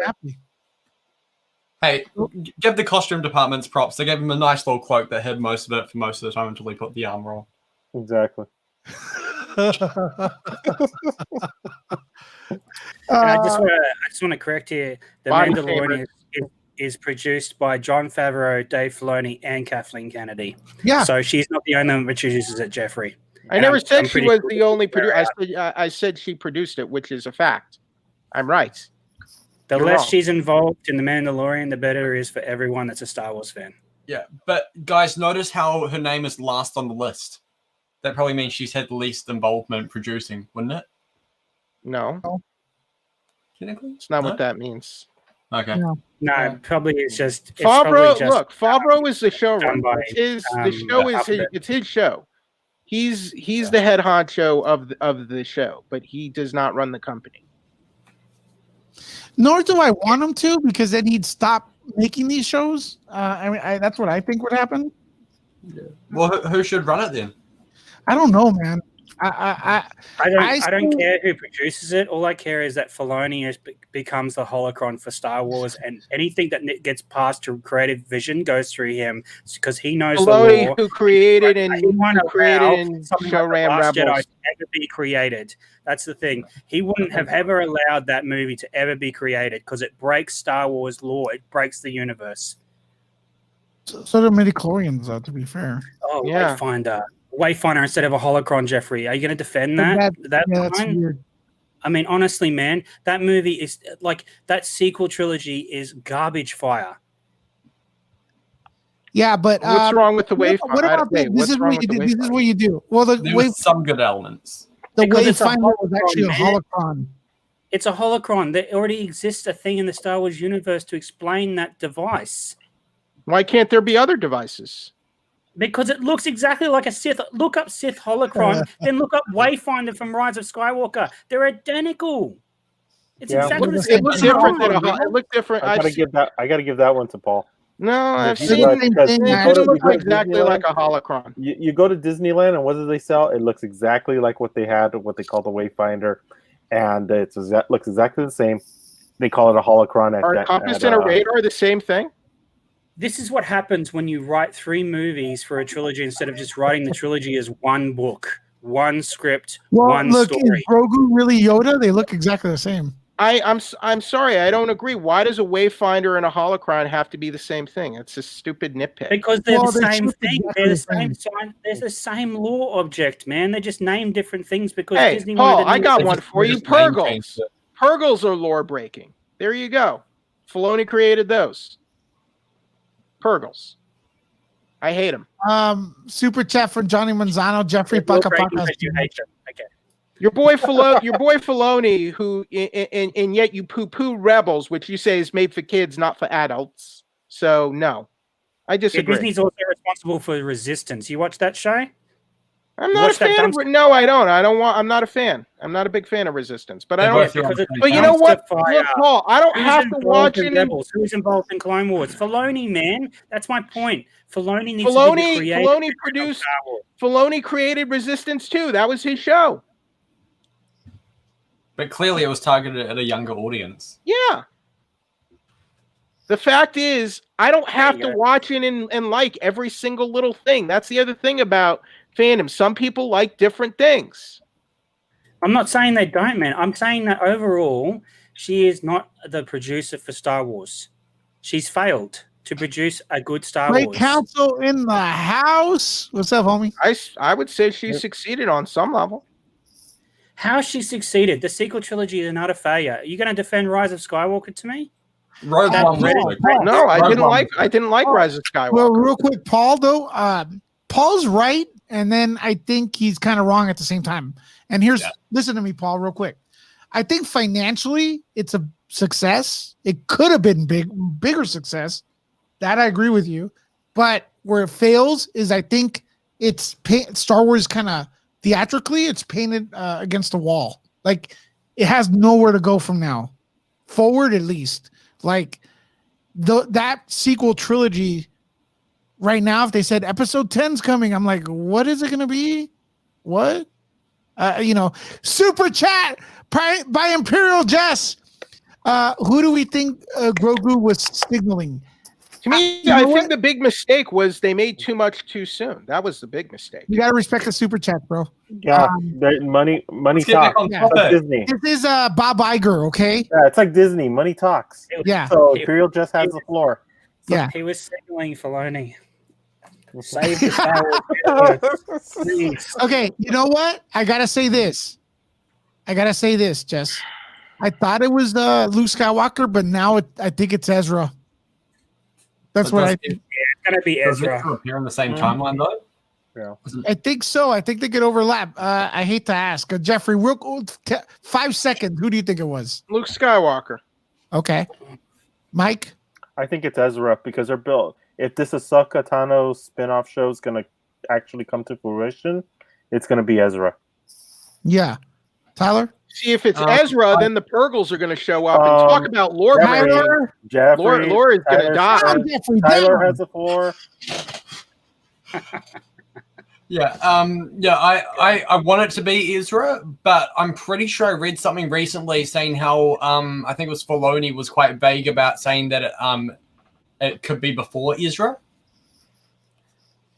No, yeah, what he that's true. said was what happened in the epilogue of Rebels could have happened after what we saw in the last episode, the Jedi. He's Oh. just trying to throw people off.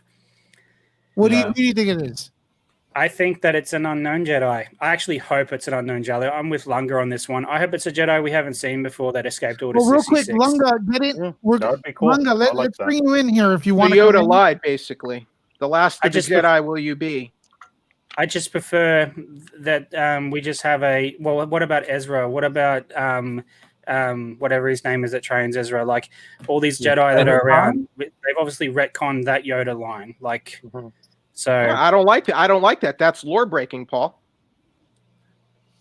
That's Dave well, they're Filoni's work. retconning everything. They've retconned the Boba into. Yeah, I don't like into that. I don't Mandalore. like retcons. I disagree Well, with it. You would definitely hate the visual dictionary for The Last Jedi, and then the visual dictionary for Rise of Skywalker that contradicts the Last Jedi. I don't like it when those things happen. Who I don't. remembers He's when- done it so many times now, man, because their trilogy is full of holes. Yeah, and they but have to fix it. yes, but I mean, like you Okay, let's not- worship Dave guys, Filoni. guys, Who guys, does mate. that? here's what we're gonna do. We're gonna bring Lunga in here, and the reason I've been avoiding a lot of people on the stream is because talking over each other, it's unlistenable. I want to hear what Lunga has to say because he's a Star Wars expert. He's coming in right now, and it's really late. Lo siento, Luis. Let's respect Lunga that is coming in here really late for you guys. Okay, what's up, homie? How are you? I get no respect. Dude, Hey, it looks man. pretty good for it being 4 a.m. over there. I personally think Lunga's a vampire, but I don't know. I've been talking Dude, to I him. don't know. Life's been crazy. I've been doing so much. I almost thought I was gonna get sick the other day because I was just so worn out between getting all this stuff for the D&D game we're doing. The 3D printer's going right now. I have a million things going plus my content, and I think I overextended myself. But I got some. Well, I gotta say, dude, like one time I held a mirror to the stream that you were on, and there was no reflection. You're not supposed to tell anybody that, Louis. Lunga, I want to know your quick overall feelings about tonight's episode, and what do you think about was the story changed a little bit, or are you good, or what's up? I mean, there were some minor changes. I thought it was spectacular from top to bottom. Good. It didn't break anything. It could bend some stuff. It could kind of correct it. I mean, listen, everyone talk about the Boba Fett. I don't know what Jeffrey was saying, but I know he's complaining about something because he always complains. But here's the thing. Thoughts on Kathleen Here's the Kennedy, thing. Lunga? Originally, That's what he really wants to Boba know. Fett was a Mandalorian, and everything was cool. Everyone was great. Everyone loved him being a Mandalorian, even though Lucas never said he was a Mandalorian. People just assumed because he wore the armor. Then Filoni comes along, who talks to Lucas, and Lucas says, "No, he's not a Mandalorian." So he makes him not a Mandalorian in the Clone Wars, and then everybody's up in arms. Why is he not a Mandalorian? It's wrong. He should be a Mandalorian. Now he fixes it, right? Makes him a Mandalorian, and people still bitching. Is he a Mandalorian in your opinion now? Yes. Yeah, yes, sir. Louis Lunga's video not- just became a Lunga king. is not the final authority here, though. I Oh, don't know, Jeffrey, man. I am the final authority, Jeffrey. It's just gotta- given the Lunga, simplest Lunga. answer this whole stream. I I want to gotta hear what think- I Jeffrey want to really hear what wants to Chris know your Nolan opinion has on to Kathleen say. Kennedy. Chris Nolan. Oh, this is not about Chris Nolan, man. Don't change the topic. I want to know Lunga. I think he's a straight shooter, and I think Lunga was someone who was saying that Boba Fett's not a Mandalorian, and right now, logically speaking, from what I saw in the episode, it was quite clear he is a Mandalorian, dude. Yeah. Yeah. I mean, when If you I take say, the creed, I give my allegiance to no one. here's the thing. He doesn't have to give his allegiance. Here's the thing, Jeffrey. This is the thing you're seemingly failing to understand when it comes to Here we go. The Mandalorian. Well, no, because there's multiple Oh, yes. schools of thought on Mandalore. There's Death Watch. There was Satines, who was trying to bring a peaceful society instead of being a warrior society. So people went back and forth, and even on their own, just like the Earth, just like us in this stream, all have their own opinion on how things should be run, and they change it, and they all say, no, I'm the one that's making the rules. No, I'm the one that's making the rules. So there's changes. So they guess what? They can both be right. They can. The person who's at This the is time exactly the said points he I was making wasn't, earlier. right, saying that he wasn't Mandalorian at the time, according to their rules and a ruling class, he wasn't. But then if you put Death Watch in, who does the things with the foundlings and all this stuff, he is. So it just depends who's in control. And Tamia Morrison's performance, what do you think of that, dude? I thought that was It's Tamora Morrison. Tamia. Tamora. No, it was great. I just wish they would have his voice full on Tamora Morrison when he was in the suit was a little off-putting to me. I wish they would have like at least maybe modulated it. Yes, exactly. Like modulated it a little bit.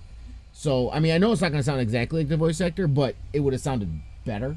And this is honestly, it's the first time we see him in the Boba Fett outfit because you see the gut. Well, the thing is, Boba's a thick boy. Rami on Rye really showed.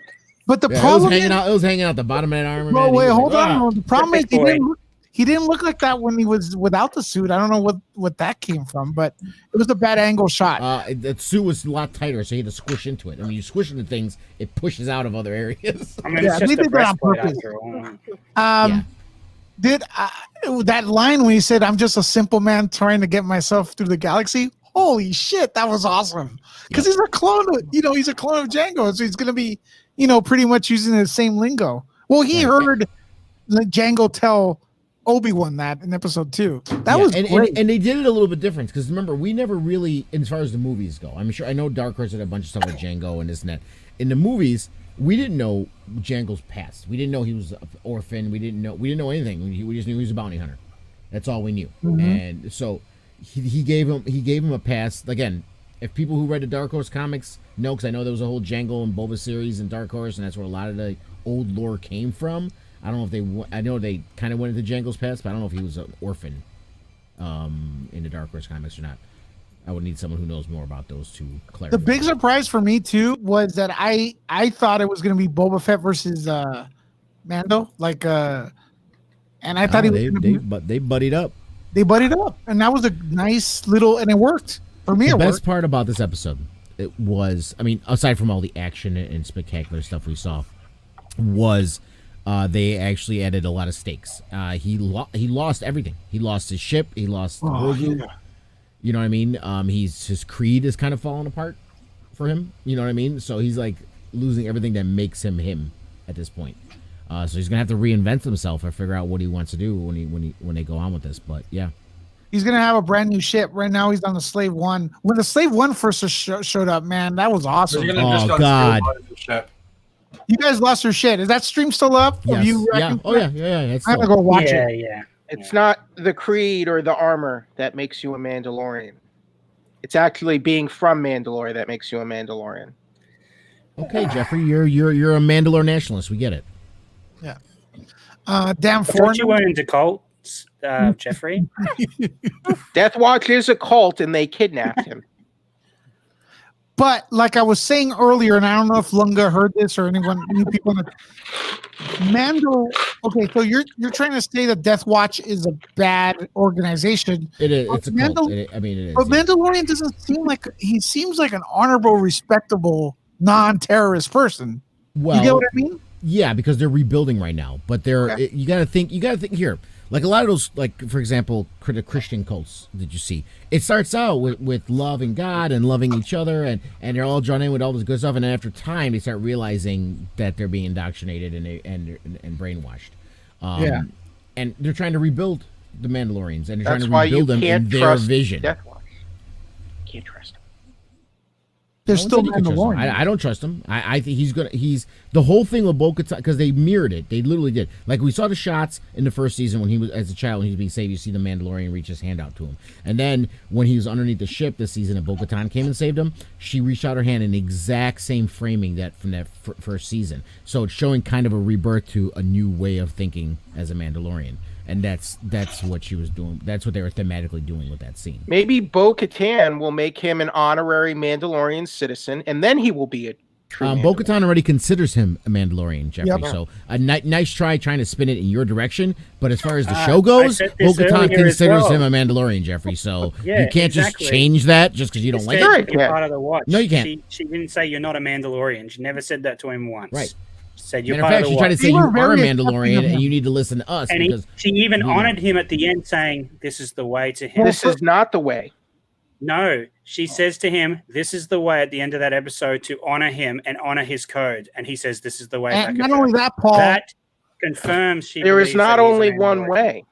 Well, Paul. The way not of the only that, Mandalore. Bo-Katan actually asked him, "Fight with us." Yes, come with us. Because You'll you are always one be of us. welcome. She says that to him. Yeah. You'll always be welcome with us. Yep. Yep. She's a Mandalorian, Bo-Katan. Dude, you're wrong, Jeffrey.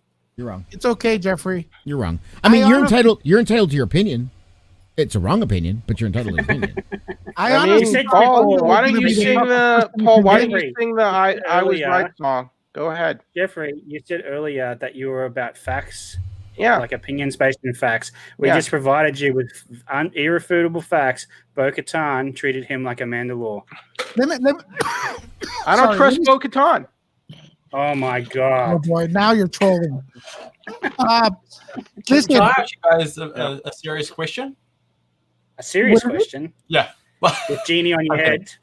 Yeah. So basically, do you guys think by when Mando goes and redoes himself since he's lost everything now, that maybe because I know there's been a lot of hassles with Pedro Pascal with the helmet, do you think he might take off the helmet and actually I don't think those. show Baby Yoda in space? Oh no, he's definitely gonna be taking the helmet off more. Yeah, he Yeah. will take off the helmet, but I don't think It's it's You think coming. he'll do it in It's season coming. 3? And hold on, I don't know this gentleman next to me. Who? Pleasure to meet you. Oh, Tyler. Tyler. Sorry. Tyler. Hey, Tyler, what's up, Tyler? from New Zealand. Tyler's Yeah, from I New hear- I Zealand. hear- I like hear Just the tomorrow across the morning. pond for me. I love Imperial Dress's icon too. That's awesome. I want to say something about Imperial Dress because I keep highlighting her. She likes your voice, Lunga. She said it earlier. Oh well, thank you. Hold on a second. So, like, the reason I keep, clicking on her comments is not only she's a supporter via Super Chat, but that's not the point. The point is we lined up for Star Wars with a group called liningup.net in front of the Chinese theater for months for a couple of the films. As a group, we were raising money for charity with the Starbright's Children's Foundation. So we know each other through there. I also know Nice. Carl Garcia through there, and they've actually raised like over $100,000 through the span of episode 1, 2, and 3, Force Awakens. So I feel like, she's like my sister and stuff like that with Star Wars. So I'm not simping for her. So don't think. No. Yeah, I'm actually more curious how you guys are dealing with your martial law in California. How's it going out there? Star Wars It's movie right fine. now. It doesn't bother It's not me. going well right now, to be honest, Lunga. It's a pretty miserable time right now. I'm pretty great. Well, I would say the government, and again, I'm not saying I disagree with the protocols. We need to follow the protocols and get over this stuff. But I agree. Ordering your citizens to stay at home is there's a word for that. It's not It's called drunk with democracy. power. Yeah, that's. Well, I mean, that's look, crazy. if everyone was doing what they should have been doing through most of this pandemic, Oh, Jeffrey, everyone's wearing a mask. Well, dude. Jeffrey, Everywhere I there's go, lots of everyone's things wearing that people masks. should have been doing all the time for other things outside of this, but the government doesn't step in and make you do them because it's called freedom. They can't force you to do that. I'm not. Yeah, I get And, that. and guess what, Jeffrey? Everyone's choosing They to can't wear a force you to mask. stay I don't in know your how many home, more though. masks we're A going lot of people where I live, a lot of people aren't wearing their masks. Yeah, but if they're 50 feet away from others, it doesn't matter. Every shop I go to, they're wearing masks. Listen, Every- I laugh every time. I I'm laugh talking every time I about see people commons in commons areas. People aren't wearing masks where I live. Okay, what would you say, Lunga? How often are you in common areas, Jeffrey? I thought you don't really go anywhere. Oh, I have to go to work. I have to go to work, Lunga. No, Why that wasn't an insult. He said since this has been going on, he felt- rarely leaves the house. So Yeah, but you can't anymore because if you live in California, you can't leave the house after a certain that time. wasn't I a work jab. at it. I That work was at an honest. essential business. Yeah. I'm a frontline worker. Well, I- Tyler and I don't have anything to worry about, so we're good. Yeah. Yeah, I only go to Everybody's the. going to Australia. I only go to Yeah, that. Our really- governments aren't stupid. I know, right? Yeah, We your don't have to government, contribute on that country. your government, when it first happened, took care of the issue, and that's the reason why you get to just be relaxing and have fun. So, Well, here's a problem though. If the governor is going out eating with no mask, that's just a side note. That's a small thing. There's no, a bigger. it's not a small thing. Yeah, it is. It's not Because, example. you know what, Lewis? Because Nancy there's a Pelosi bigger getting a problem. haircut. There's a bigger problem to all this. He doesn't even think it's a big deal. There's a bigger problem to all this than anybody's even talking about. What is it? And just because I used to work for the federal government and I know how the federal government works, my sister still works for the federal government. My family's been with the federal government for a long time. It should have never have gotten to this point to begin with. No. And it did. And now everybody's blaming the governors, blaming other people. The one thing you got to blame, if there's any blame to go around, you always got to put the blame on the top. And it trickles down. And the reason why a lot of things Well, we've don't never blame the had... governors, but blame the governors? No, this is not the governors because they placed it on the governors. It was a pushing the barrel to somebody else. We wouldn't be in this situation right now. And the reason why we've seen it in the past is because of the fact it was always stopped. It didn't get out of control. It didn't get out of hand. It was manageable. We're in this position because it came from the top. And you know what? And everybody's just like, there's a lot of fatigue, and everybody's looking to put the blame on somebody or someone. But you look at other countries like New Zealand, Australia, they handled this. The people at the top took care of it, handled it. Movie theaters are open. Life is somewhat back to normal. Other countries are the same way too. It's like we fucked up on this thing. I didn't. I wore my mask. I mean, here's the No, other this thing. is more than just a mask. Well, I watched There's a lot of hands stuff. and- No, it's just a lot of stuff. It was a lot of stuff. Yeah. People were congregating all over the place. Now here's the thing. There's a lot of whataboutism. It's like, oh, well, the governor, he's not... Well, no, he's not. And he's wrong for not doing it. But that Right. doesn't suddenly mean that people, because he's not doing it, say, well, we shouldn't have to either. No. Well, but it does show that the governor... Oh, you know what that doesn't- means is? Vote him out, because he's obviously No, not we won't. following We what won't he's supposed to. because we have to go, they won't vote him out because no matter what he does, he's perfect. So if the main person telling us something is really dangerous is acting like it's not dangerous, then it's probably not dangerous since his data. No, it's not That's what that. we were He thinks thinking. he thinks he's exempt.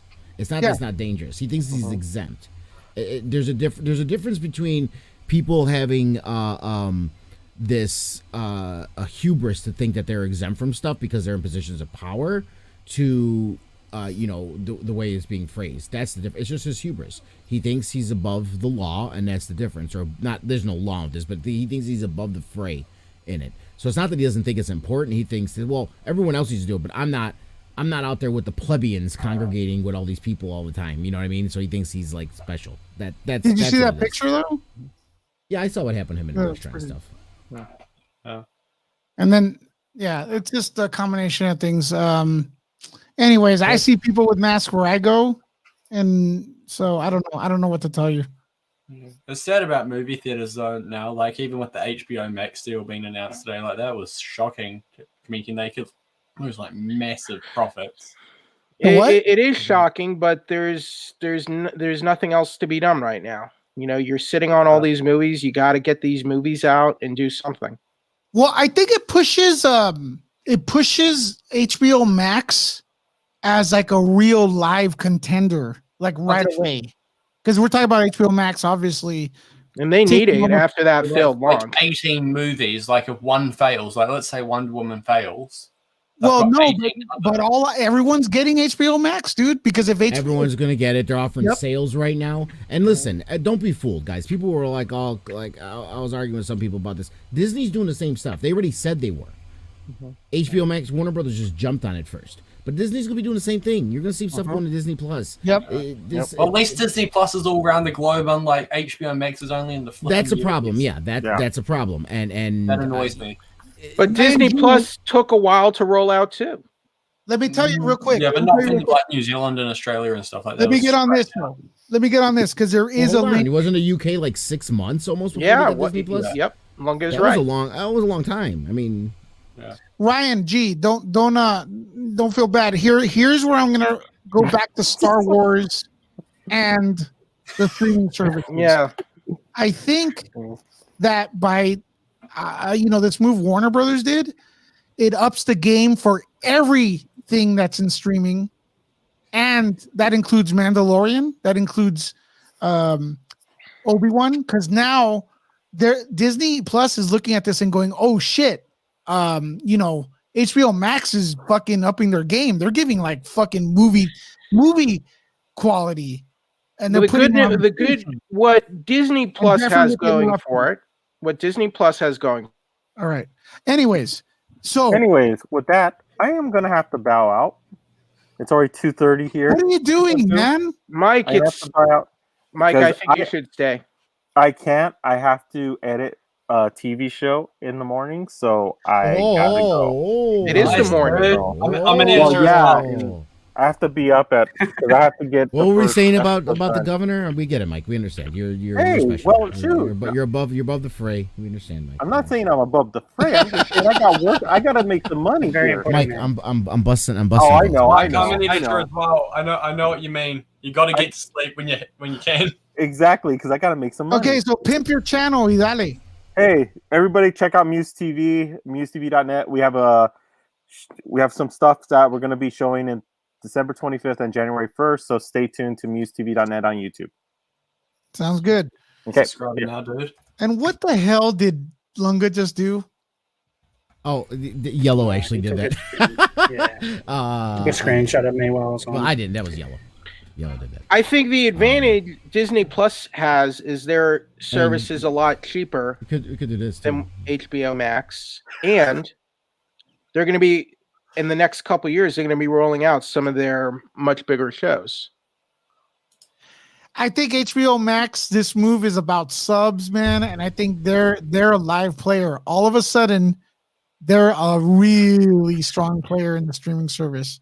That trailer they came out with, We'll see what happens with this this trailer slate move. they came out with today was awesome.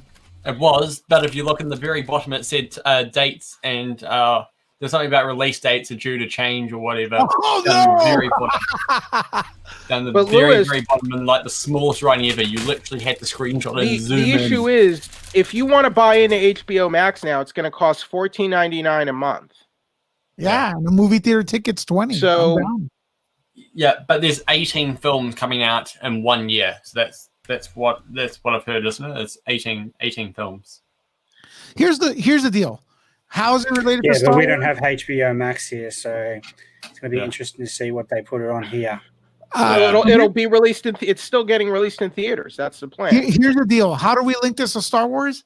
When I'm watching Mandalorian tonight, it's almost perfect, but slightly off. Slightly the VFX are off. Now they're going to go, oh crap, they're bringing Godzilla versus Kong on HBO Max. This has got to be theatrical version. This has got to look perfect, dude. So it's a win-win. Grogu. My only concern is I want to see more Dune movies. I want it to do good.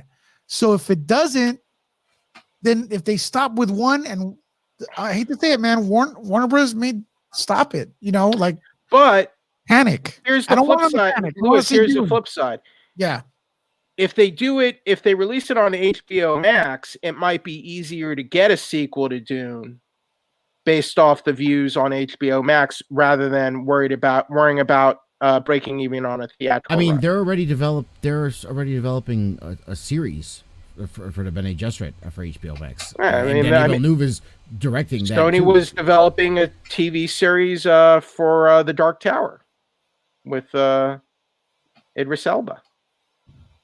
Yeah, but how? I don't know if they're going to make their money back on Dune. Like, especially like, it's such an I love Dune, but it's such a niche fan base. Like, it's way niche. Well, I mean, the risk is always there. About Lord of the Rings. The risk is always there with Dune. It would have been there. It would have been there even with a theatrical release. I gotta be honest. If risky property, yes. If they told, I don't know Dune, but if HBO Max said out of nowhere, "Hey, we're putting Dune on," I'd get it. I'd get Dune just for. HBO Max just for Dune.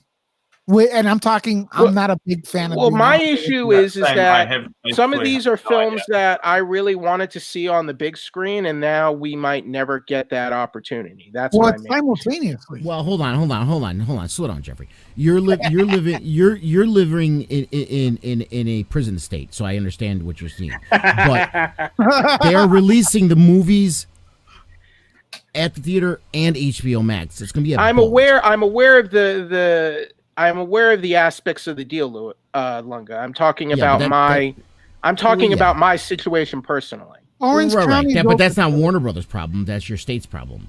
Well, they have to release to me, it's their problem, right, Lunga? Monthly gains from the streaming service, like they would the box office. Well, do they have to release the how much money it made? Is that what you're asking? Yeah. Like, would they have to release that? No, yeah, that's the thing. So we won't really know what it makes domestically. No, and this is how we will, Paul. Some ratings. You know how we'll know it, Paul? If they make a sequel or more. If they don't, that's exactly right. I have a question. Why wouldn't they release those numbers? Because then we know Dune made money. Shouldn't they be obligated to release those numbers to their shareholders? Yeah, well, I think so. But Netflix still doesn't. Yeah, and Disney Plus is the biggest streaming service. Anything. They don't release anything either. Like, Netflix does reveal their subscription numbers, though. They do release that. That's true, I suppose, but it still doesn't count for actual watch of the actual, like, whatever the movie is that's on there. That there's, like, that's the thing. Like Mulan, we don't know how much that. I think they will be obligated to release the subscription numbers, like, month to month. I would think when these films come out, but we'll see, because they are a publicly traded company. And they are owned by AT&T. Yeah. No, I got my 3D printer going, and I'm Hey, Lunga, I missed it. So, what do you think of the child being named Grogu? I'm okay with it. I like it. It's a name. It's not a big deal. I don't know why people are so up in arms about. I get this is what I'm saying, that the the name. Did we ever sit here and grade names of characters before? Well, here's the deal, though. I think it's fitting to the way he looks and acts. Grogu is a good name. It's fitting. I don't think people were that up in arms about it. If his name was Sam or something weird like that, then well, not like Paul with Kathleen Kennedy. He's talking about the Phantom Menace, which I'm very much a part of, and I pay dues to them every week. They didn't like people didn't like the name. I don't know. He has Paul has a shrine to Doomcock. It's behind me. It's behind me. You can't see me because the chair's in the way, but it's in the back of the cover. I have on good authority that Paul is among the commenters on Mike Zero's videos who believes that George Lucas has fired Brie Larson from Star Wars. Let's do this. When Mike Zero starts talking about Nerd Report, like obsessively, we'll promote him as well. Right now, he's doing fine bullshitting all the Star Wars fans and making. I'm not promoting the guy he's making money. Is what he's making money. He isn't even buying. Lunga and I invested fucking equipment. This dude is still using a fucking 1970s mic, getting 100,000 views, saying that freaking Boba Fett's really Darth Maul. You know what I mean? Yeah, it's because the hate, man. It's the hate. Why can't you say Mike Zero? No, hold on, Mike Zero isn't about hate, honestly, Paul. No. Mike Zero is just about fluff. He just does. It's all clicks, and he's self-aware, even though he tries to pretend he's not. He's self-aware. He knows. But it's like people that load up do a stream and then they just read articles to the viewers. Like, I suppose that's a lot of people do that, and they get lots of views. We do that every day in a midday match. Have you ever a problem with that? Like, but a lot of people get views for that. Same thing. Like, it depends on the topic. If you are hate, I know what you're saying, but we do talk about it. We read the article. Like, if you sensationalize the stream, which you won't do, because you're like authentic. But when you sensationalize a stream or call it something like, some ridiculous Brie Larson fired from Captain Marvel or something, and you read out this sensationalized thing, people from the hate mob are going to be like, yeah, I'm going to watch this and hate, and you're going to get heaps of views for it. Or like Paul when he says Kathleen Kennedy stabbed George Lucas in the back. You guys need to have your own show. He never said that. Lunga. He loves to bring up the Kathleen Kennedy. Here's the thing. And I want to dispel that right now because a lot of people don't realize, and I was talking about this earlier about the Filoni stuff. I didn't talk about this particular part, but I was talking about how Filoni was with Lucas. What a lot of people don't realize is Kathleen Kennedy has had Filoni shadow and watch just about everything they've done. He was there on set for the sequel trilogy. He was there. She knew that he was the guy. She knew that he was the lore guy. She's made a lot of mistakes, and I want her gone. But don't think Favreau hired Filoni and did it behind Kathleen's back, and he's what she knew. That's why he was there. That's why she had him. That's why she had him at everything they were doing because she knew that he was in animation and he wasn't in movies so much to learn this stuff, to do more with it. I don't want her gone. Front and center. I want her gone. I want her to stay in charge another 10 years. Jeffrey, I think you say that for to be anti-sensationalist. I think it's just the opposite side of the other coin. He's trying so hard not to be Doomcock. I think so. He's picking a Paul Jeffrey show. That's what he's doing. Purgatory is Mr. Right. Thank you, mask Tyler. If we have a show, Lewis, I'll wear a mask. No sarcasm, by the way. Well, no, Tyler, now you've hurt my feelings.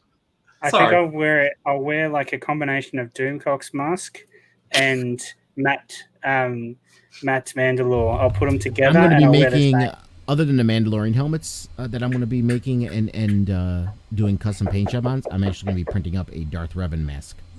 Oh, that's nice. As far as merchandise-wise, Star Wars seems to be doing fine right now these days. There's tons of merchandise getting released or rolled out every month.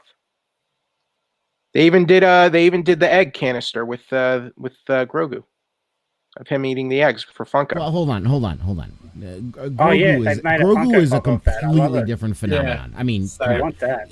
He is a phenomenon. That's a home run. That's a home run. Yeah. That's is he part of Death Watch? Man, listen, he was pretty dark when they had him captured. Man, he's a Sith Lord. Oh, yeah.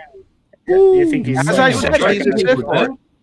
No, he's a Grey Jedi. Oh no, they don't exist. They don't exist. But you want to maybe they'll bring that back. Maybe they're making a plush of the Mudhorn egg. Like they're making a giant plush of the Mudhorn egg. So they're doing fine merchandise-wise. Guys, I have a question though. Seriously, can they make like some sort of edible sweet that is an egg, and I'll eat it. They made the macaroons that the child was eating. Question. At school. Ahsoka Tano, she didn't want to train the child because she thought he'd get messed up, or because she's not a Jedi.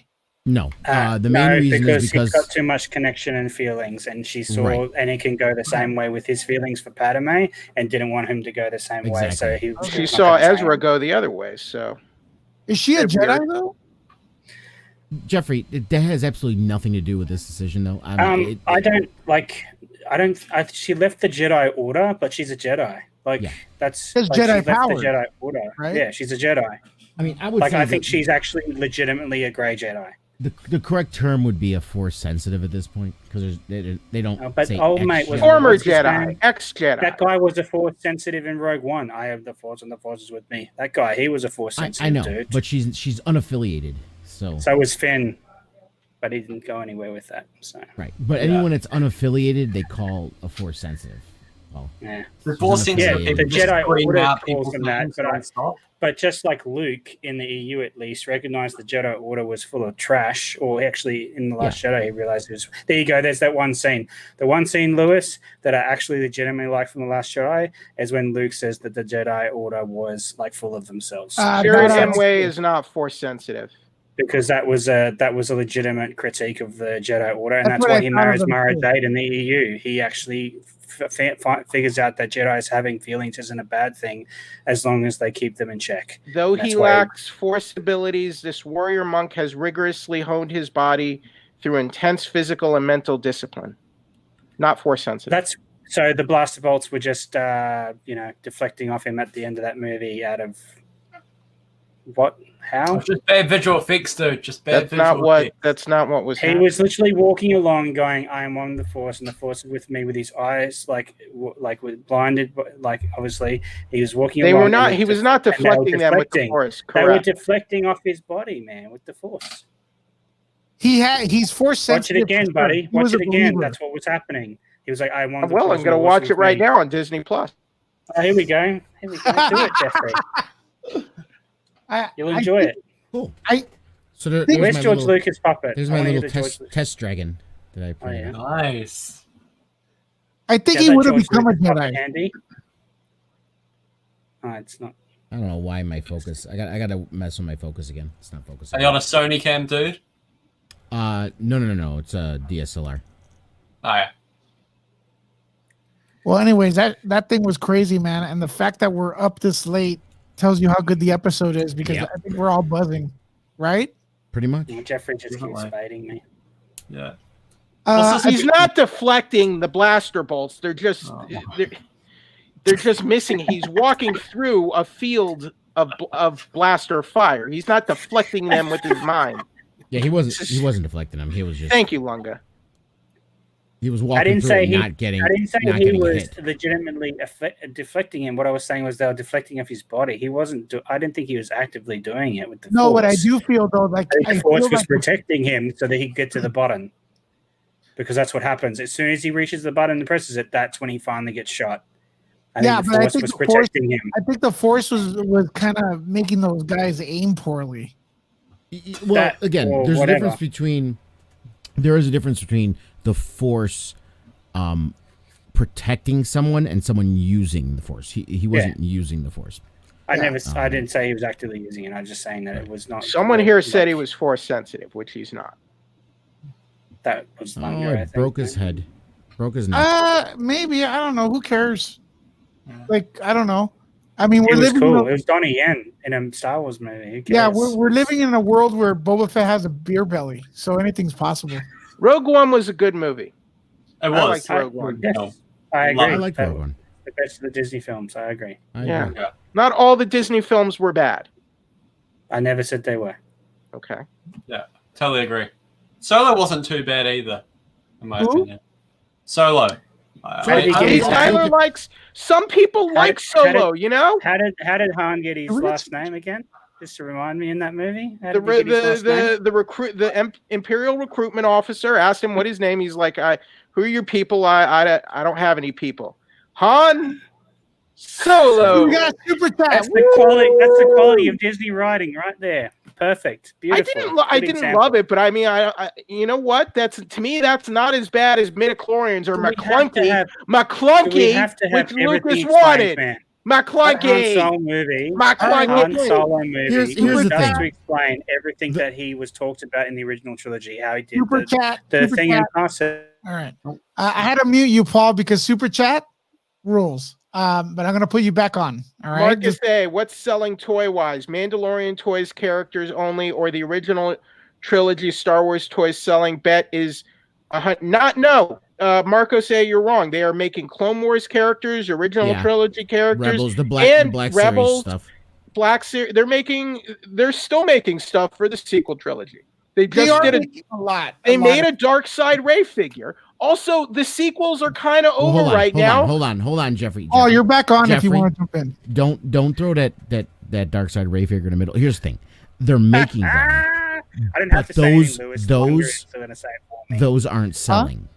Yeah, The sequel exactly. trilogy That's stuff my is not point. selling. Yes, they are failing with the sequel trilogy. Okay. It doesn't sell any toys. That's why they're heavily leaning into mana. That's why they have a pop funk of right now of him staring at a jar of eggs, of the child staring at a jar of eggs. Okay, but that's because they're selling those toys over okay. the crap. That's not sequel 100%. trilogy characters. That's not 100% Mandalorian though. They're making toys for the Clone Wars characters.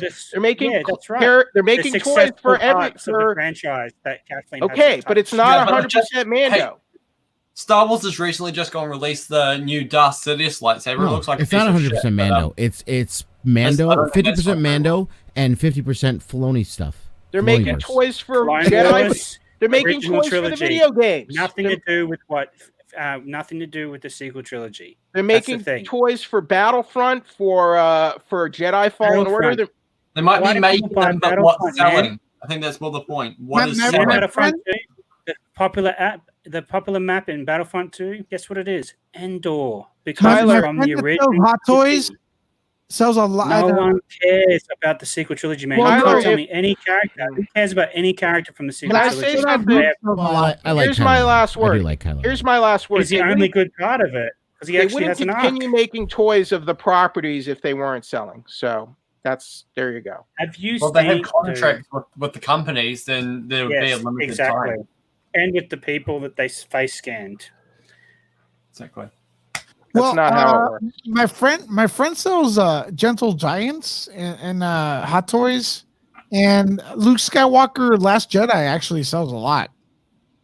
But it's Luke Skywalker. I mean, That's why. It's just Luke Yeah. Skywalker. it is. And I people gotta say, likely Luke- what's happening is 40-year-old men are buying it for their collection, so they have Luke- every week. well, it's still Like, that's literally what it's about. Completionist. It's not no child is interested in these characters from this sequel trilogy. No one. Like I've seen bros where they're on special for like half price. Erroneous. No one's buying them. Roast ego. Not Erroneous. buying them. Like no one cares Dude, roast because they have no off art. the shelf. What are you talking about? Oh my god. Oh my gosh. Yeah, what a wonderful character she turned out to I've be. been And to then she sidelined Celebration in and I Rise see because no one liked her. kids. Her dressing up hairstyle as- tells you all you need to know. I see kids do like those characters. I've been to Celebration. Kids are dressing up in D23. Kids are dressing up as those characters, and some of those characters are Who beloved. dressed Hold those on, kids? slow up. Who I'm dressed gonna those tell kids? you man? exactly, The parents. exactly. The parents, yeah. There was no Those kids kids are being saying, taught. "I How do you know? want How do you to know those be kids didn't Poe want to dress Dameron." up? How do you know they I really didn't want want to to be dress up as Poe those Dameron. characters? No Why one. do you want to be? Why do you want to be Poe Dameron? That guy that was neutered in the Last Jedi, that was stripped of his rank and told that he was just a terrible the male misogynist that thought he was a flyboy. Okay, You want now the you do perfect sound like example? I'll now tell you do sound like Phantom I'll tell you Menace. why. That's Here's the exactly what happened to him in that movie, Jeffrey. Don't deny it. Are we referring to I have Poe a plan. Dameron? What's the plan? Just tell me the plan, Holder. I've got no reason not to tell you the plan, but I'm not going to tell you because you're a flyboy. I'm not going to tell Didn't you. we We're have gonna, a conversation the plan is- already? Here's the plan. We're going to go to that planet over there. That's all her plan was. That was literally her plan. And she Okay, couldn't tell in the them? words of Han Solo in A New Hope, didn't we just leave this party? We had this conversation like 30 minutes ago, dude. Jesus Christ. I have a new Jeffrey's topic. bringing it up. He's the one bringing I'm it up. sorry, I don't believe that like no one likes or will. Jeffrey, would you're a never machine, bought dude. That's all I'm saying is I disagree with his hypothesis that no Okay. one likes or is buying things for those characters. I They disagree. lost half the money that they made on TFA by the time Rise of They needed Skywalker to came put, around. they needed, You're you using know, Phantom Menace talking points, Paul. No, I'm using the facts. I'm facts, Well, Jeffrey. you know, They here's the made thing. half the money on Rise of Skywalker that they did on TFA. Facts we like go. Bob Iger, Viewers, like man. Kathleen Kennedy stabbed George in the back, which never happened. didn't we just talk about this already? Oh my God, Jeffrey, that's in Bob Iger's. We talked about the They're handshake not listening to agreement. us. They're not listening to us. We talked We about the talked handshake about- and the agreement, worst and you part is admitted there was Paul- a handshake agreement. This is the truth. Paul entertains it. Instead of just staying quiet there, Paul should just look at the screen and go, rolled his eyes. Every time he says Kathleen Kennedy, that's what I do. Bro, though. that's like your trigger. Did you see Back to the Future? Who's seen Back to the Future? Paul, did you see Back to the Future? I've seen it many times. Okay, so remember when Marty, you call him chicken? Hmm. And And then he gets bad at Yours is spinal Kathleen injury because Kennedy. he races. Yeah. If I say Kathleen Kennedy, you go, I'm not Kathleen Kennedy. No, that's not what happens. It's when Jeffrey's like asks me a question about Kathleen Kennedy out of nowhere. I wasn't even talking about her. Don't Because answer he him. has an obsession. He thinks that I'm part of this like Illuminati of the internet that hates all Star Wars because it's amazing. And I said it earlier. I was like so straight. I am a Trekkie over Star Wars. I love Star Trek. I was raised on it over Star Wars. You know, everyone says I've that. got no fight in this race. Like all I care about is that producers. You seem do to their have a job, lot and of she fight has in this race, failed. Paul. She has failed as a No, producer. Lewis, you know who executive produced Back to the Future? Oh boy, why did I? Oh no. Kathleen Kennedy. Yeah. And who was the director? Well, I mean, it pays. Who is It the pays. director? You know, it pays for your husband. To be the name he is and to be best friends with Steven Spielberg. Because literally Exactly. everything she did involved Well, she her husband. produced and Steven ET Spielberg. too. How much creative control do you think she had over ET, Jeffrey? Nothing. None. Okay. She's But why are you flight on giving the her coattails 100? of other She's the people that are money. better She than is the her. money. She brings the Flight money on into the coattails project. of people that are better than her, and she picked the wrong directors for these movies. She's a terrible producer for Star Wars. She needs to go. That sounds The facts are mean-spirited. there. Nunda, do you feel like Paul took your place? Remember, you were kind of like you and Jeffrey were going at it months ago, and then like Jeffrey, They had a now big fight on you're screen. I Paul. watched it. Like Yeah. Paul is now the new Lunga. Not necessarily. First donation, super chat by Austin Hall. What's up, man? Thank you very much for the support. 3 a.m. in the morning almost. Let's see. First donation I've made, and I've been subbed for a while. This is the most Star Wars conversation ever. Welcome to the family, Austin. Welcome, Thank buddy. you. Thanks, man. I'm gonna get The some Force is coffee. with- right now. The Force is with Austin, I can tell. And I can tell that Austin is Force sensitive, unlike Jared Imway. Guys, you can support the channel by pressing the like button, sharing, subscribing, supporting my buddies. You can support Great Council. You can Tyler, do you have a channel? Yeah, it's Collaborative Kiwi Studios. I'm a videographer, so You can yeah. support Paul. He has a problem with Kathleen Kennedy, but you can still support him. Well, as far as supporting for the nerds out there, we were doing it, for a little while, but we're starting a brand new Dungeons and Dragons campaign, on Tuesday, over on a Great Council. And what do they do there? What is it? Explain. Dungeons You and know what Dragons. D&D is? Table Play? D&D. That's it? Yeah, It's tabletop. Tabletop. I mean, but there's a website you could use, D&D Beyond, where you can play. You can do everything through there. And I'm going to be DMing for the first time, and we call the Council of Six, and I'm loosely basing the storyline off of my novel. So we're doing it every week, and every Tuesday we're going to be doing at the evenings. And also, don't forget you can become a member here on this channel. That really helps as well. $1.99 a month. My Paul favorite character is Grist. What does that have to do with the price of tea in China? D&D is a D&D related character. Oh, yeah, sorry. China. Drizzy Jordan, Yes. the Drow. Okay. All right, guys. Let's wind this up on a good note. We got a super chat by Austin. I know you guys over there in Australia are barely waking up, probably, right? No, it's like at 10 to 9 here. Yeah, it's PM? 11:49 here. PM? Yeah, PM. Yeah, PM. Wow, you guys are about to go to sleep. All right. Not All really, right. no. Real I have quick. one thing really. I gotta quick. go make a video about how Kathleen Kennedy's horrible and send it to Jeffrey. Oh, don't escalate this anymore, dude. No, man. Come on. I need to sleep tonight. Tyler, what's up? I just wanted to bring up about Boba Fett's starfighting with the stormtroopers tonight. Yeah. I thought that was epic. I think honestly, and I'm probably not going to get credit for this, but I did say several times that I feel that Jon Favreau and Filoni, they're fans, and they're hearing the fans say that Boba Fett was trash. There's a segment of the fandom that thinks Boba Fett's overhyped. Well, And he was. Huh? I mean, he was. Oh, He until does. tonight. He was. That doesn't mean he's not cool. He's still Yeah. cool, but he was overhyped. He was. He But did. until I- tonight, though. I Who's totally your agree. Same with like Jango Fett. Like when I was young, my favorite character, I had no idea why, but my favorite character was Jango Fett out of all the movies. That's who I Because want. he actually got into a fight that lasted, right? He had screen time. Boba Fett was more of a, okay, we heard story, our imaginations ran wild with him, and he looked cool. But now they go, okay, here's the time to show us why Boba Fett's a badass. They made their case. So now, after tonight, Boba Fett fanboys and fangirls all over the planet could say, "Oh, Boba Fett's. I love Boba Fett." Well, Boba Fett's overhyped. Did you watch Mandalorian Chapter 14? Yeah. He's badass.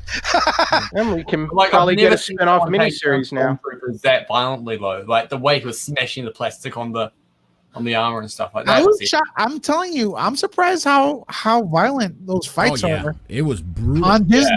It was brutal. They showed a caved-in skull of like Yeah, man. of a stormtrooper on the ground. Like, Because that's look, brutal. Here's the deal. Warner Brothers is, and I hate to say it, Warner Brothers is coming after Disney, man, and they can. All right, Warner Brothers has no problem putting a spear through fools in a Yeah, family but I think show. HBO Max it could be the Disney like streaming killer because Disney at the moment for some reason aren't putting up their the Fox media that they have like the the more mature movies. Well, they're gonna have So to. They're gonna have to. and I think they're going to have to They're not compete going with to put them HBO on. Max. We all want Disney. people on there. They're not We going all to put them on Disney Plus. They'll put them on Hulu. Yeah, that's true, but then you have to pay But the for brand second is streaming Disney Plus, service. bro. Yeah, That's but it the doesn't thing. come with like the brand. Well, Yeah, I mean, they are exactly. doing a whole package bundle thing where you could get. Yeah. Well, in America, they might do that, but here But we there's don't Investors get Day, I that. think, on the 10th of December. There's the Investors Day, and supposedly there's going to be a lot of big announcements there, including the adult section. I think they're gonna speed up the Star Wars shows. Like there They was, just need to age gate it, like Netflix does. Just age gate Disney Plus. Yeah. It's real simple. It's so easy to build that in. Everyone has that system. Every streaming service has that system. Just do it, and they will win. They will. They have the big library. They just haven't put it up on. They the, could make on the They a thing. haven't done it. separate HBO adult Max- streaming service. HBO Max needs Just to fold fix their Hulu interface. into Disney. They just need to fold Hulu into Disney Plus. That's what they sure, really. They man. can't because they aren't the full owners of Hulu. I know that's the thing. They're the but they need to majority- pull their they're- properties Yeah, back. they're like over 50% of Hulu. Don't Yeah, but they don't. Yeah. They're not the full. It's a jointly Yeah, full owned shareholders, property. yeah. They can't just do that. Yeah. guys in the comments and on the panel. Do you guys really affiliate Hulu with Disney Plus? I kind of, No. although they're a bundle, No. I don't feel like. Yes, you're- there is a bundle. I understand. Yeah, we but I don't get it feel like bundled. they're though. the We same don't have thing. Hulu here in Australia, at least. Yeah, when I'm at New same Zealand. here in New Zealand. I've tried with VPNs, can't get it. The only thing I Yeah. can get with VPN is is the Stan streaming service.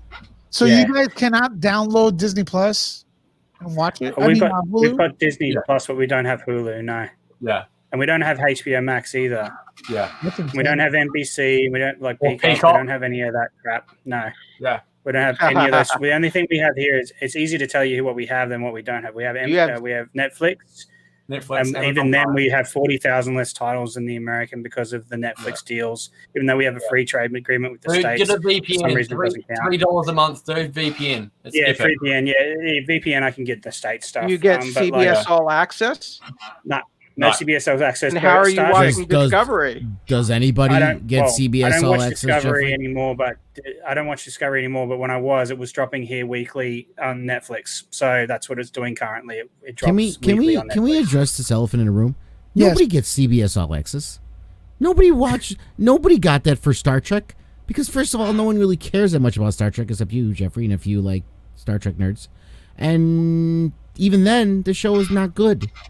I So would nobody- say no one cares about this brand of Kurtzman This Star brand, Trek. That's yeah. what I would say. That's what I would say. More. Yeah, but they more didn't than even anything. like JJ Star Trek, to be honest with you. I liked 09, but after that, the movies would Yeah, that's what dumpster I'm saying. fires. Old Nine was well I think that's a received. bit of a gross exaggeration, Lunga, but fair No, play. it's not. It's not. CBS It's not. Access. It's not. Picard. They showed the stocks were plummeting for CBS on each week for Picard's release. They and I said this last time, Jeffrey. You need to look it up because it's true. They lost money on that show. I've not seen any evidence to prove that. Go look up the stocks, man. At the time, Stocks for who? I've not seen For any evidence Viacom, CBS. CBS? What are you talking about? CBS. CBS lost money on Picard, man. Like people did not care about that show. Battery exhausted. It's bad. Picard and Anywho. Picard and Star Trek are probably a drop in Anywho, the bucket to back to the CBS, streaming so that wars, makes no yeah, sense. the thing no. is, we don't have anything. We don't have any of them here. We have Netflix. We have like something called Stan, which is run by one of our what you would call network television, Channel 9 here. We have what's called Binge, and I think Binge is going to get some HBO Max stuff. They're probably going to get the Snyder Cut, so they're like paying for that individually though. So it's sort of like a network here that has to buy the rights to stream that particular show or movie. So yeah, we don't really have any of that stuff here. So Yeah, it's in New Zealand, we have a thing called Neon here, but it's basically useless. You get some of the HBO stuff, but like I haven't seen any of the new originals like Flight Attendant or anything. I've got no way of watching those at all. Yeah, really annoying. Yeah, well, Hulu I got to work, and this is how I jerry-rigged it. So I changed my DNS through my router to get them to believe it was in America, basically. Then I got an American Hulu account. Then I got an American Apple account, and then I bought an American iTunes pay card to pay for the Apple account to put on there, so that I could buy a Hulu subscription, and then I could stream it on through my Xbox here. That's the way I did it. Like when I was watching Hulu, and I managed to watch all of Seinfeld because I'd never watched like all through before. So I watched all of Seinfeld and most of the other stuff on Hulu that was like an original programming, and then it sort of died for me. So then I stopped doing it. So that's how I got Hulu to work here. It's so complicated for us to do it though. Like, what's the point? It's no one's going to go through that because I could just go on a torrent and download it, and that's the thing with HBO Max as well. That's why they're going to lose money worldwide. Like as soon as they release Wonder Woman, I guarantee that the 1080p torrent is up that very hour. Like hundreds of them will be across the internet. They are not going to make any money internationally on this film. Like they're screwed. Well, they are going to make money internationally because it's going to be in the theaters internationally. Yeah, people are going to go see it in the theater, I suppose. That's it's true. It's going to be in the theaters, yeah. I mean, everyone keeps forgetting that. And I think you keep forgetting that, Paul, every time you say that. If the issue is, HBO Max isn't anywhere but U.S., well, then the only numbers that matter is the U.S. numbers. The worldwide numbers is going to be at the theaters. It's still going to be a regular release. It's going to be a regular release just like anything else, and it's still going to be in the theaters worldwide. Thing, though, Lunga, I can pay $12.50 to go see the movie at the cinema and drive over there to the cinema, or I can spend like 10 minutes downloading it and then go and watch it on my 4K television. People do that already. Yeah, that's what I'm saying. People are going to do that. They already do now that. because they got the opportunity to do so. Screen record HBO Max and post it up. Listen. Yeah, people do that now. The amount of people that know how to download torrents. The amount of people that know how to download torrents is really over-exaggerated. Most people, they don't know how to do that. Most Gen Xers and Zoomers know how to do a torrent. Okay, and it depends on... Do you know what the most torrented thing in the world was? I know, Game of Thrones. I know and how it was, to you know what the country was that was the number one in the world for torrenting it? Australia. The US. It was torrented over like 2 million times here or something crazy. Australia, yeah. Well, no. Well, again, just like Jeffrey lives in a prison state, you live in a thief state. I mean, you guys literally were. I mean, you guys literally were the prison continent for the UK. That's so us, right? I mean, that's us. But think about China. China's going to do it as well. Like Korea, they're all going to torrent, man. Like this. Like I'm dead serious when I say this. This movie, I'm telling you, the majority of the people will watch it on their television at home. In the U.S., I'm not sure how it is everywhere else. In the U.S., people go into theaters with cameras, record it, and sell the DVDs on the street, dude. Napster and Kazaa didn't kill the music industry, you know?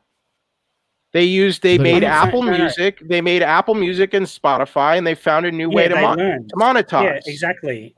Yeah, and that's what they're doing here. They're trying to do with HBO Max. What I'm saying is it's a very different thing to music, though, because people can just, I'm telling you, within the hour they release Wonder Woman 84 on a torrent, people will have it. They'll watch it on their phones, for goodness sake. People people will not be afraid to watch it on their phones. They're not cinephiles. Like, all right, they're desperate. Paul, I would argue that the people who would download the torrents aren't people, for the most part, they're going to go pay for it at the theater regardless. I have a question. That's the thing. I have a question for Paul, Tyler, Lunga. So normally, Lunga, Yeah, just wait a second, Joe. I just want to rinse what Lunga just said. Okay. Normally, a movie will be released, then 6 months later, here it comes out on Blu-ray, right? Not every movie that's released in the States actually comes out in Australia either, by the way. When that Blu-ray gets released worldwide or whatever it is, that's when the torrents happen. What's different about this situation is that on Boxing Day here in Australia, the day after Christmas, HBO Max releases Wonder Woman, that's in the cinema. It's actually before that for the Americans, which means people will torrent that because they don't want to wait to see it in the cinema like almost a month later. That's what I'm saying. Like they're shooting themselves in the foot. Paul, Wouldn't it be prudent? People torrent like cam rips, which are horrible. They look Like bad. that Rise of Skywalker one. That Okay, was going and around. people still do it. I'm telling you, you're gonna make it seem like, oh, they're gonna lose all billions of dollars because everyone's gonna be torrenting. No, the people who are torrenting it I'm saying are people worldwide, who wouldn't have it's gonna paid. be less But money. guys, phones are also getting better. Look, we've just got the jolly iPhone 12 Pro Max. or Wouldn't whatever. it be Like, really- prudent? Wouldn't it be prudent at some point that AT&T, Warner Media are gonna bring HBO Max to those other territories and parts of the world at some point next year? Yeah, the problem is they have to do international deals then. Like, this is the problem too, is like we have a free trade So they'll agreement do with the US. There international shouldn't be deals. What's any- the big deal? Like, well, Yeah, because it's what not happens is, true. so it's like Netflix, right?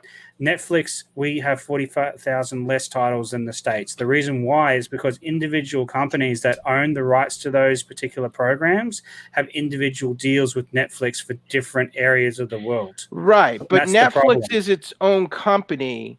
And Yeah, But if HBO Max did that, But the difference with HBO Max is HBO Max is not only the streaming provider, they're the producer. So they're producing and providing all their own content. So there are less of those sort of legal entanglements that there are with Netflix.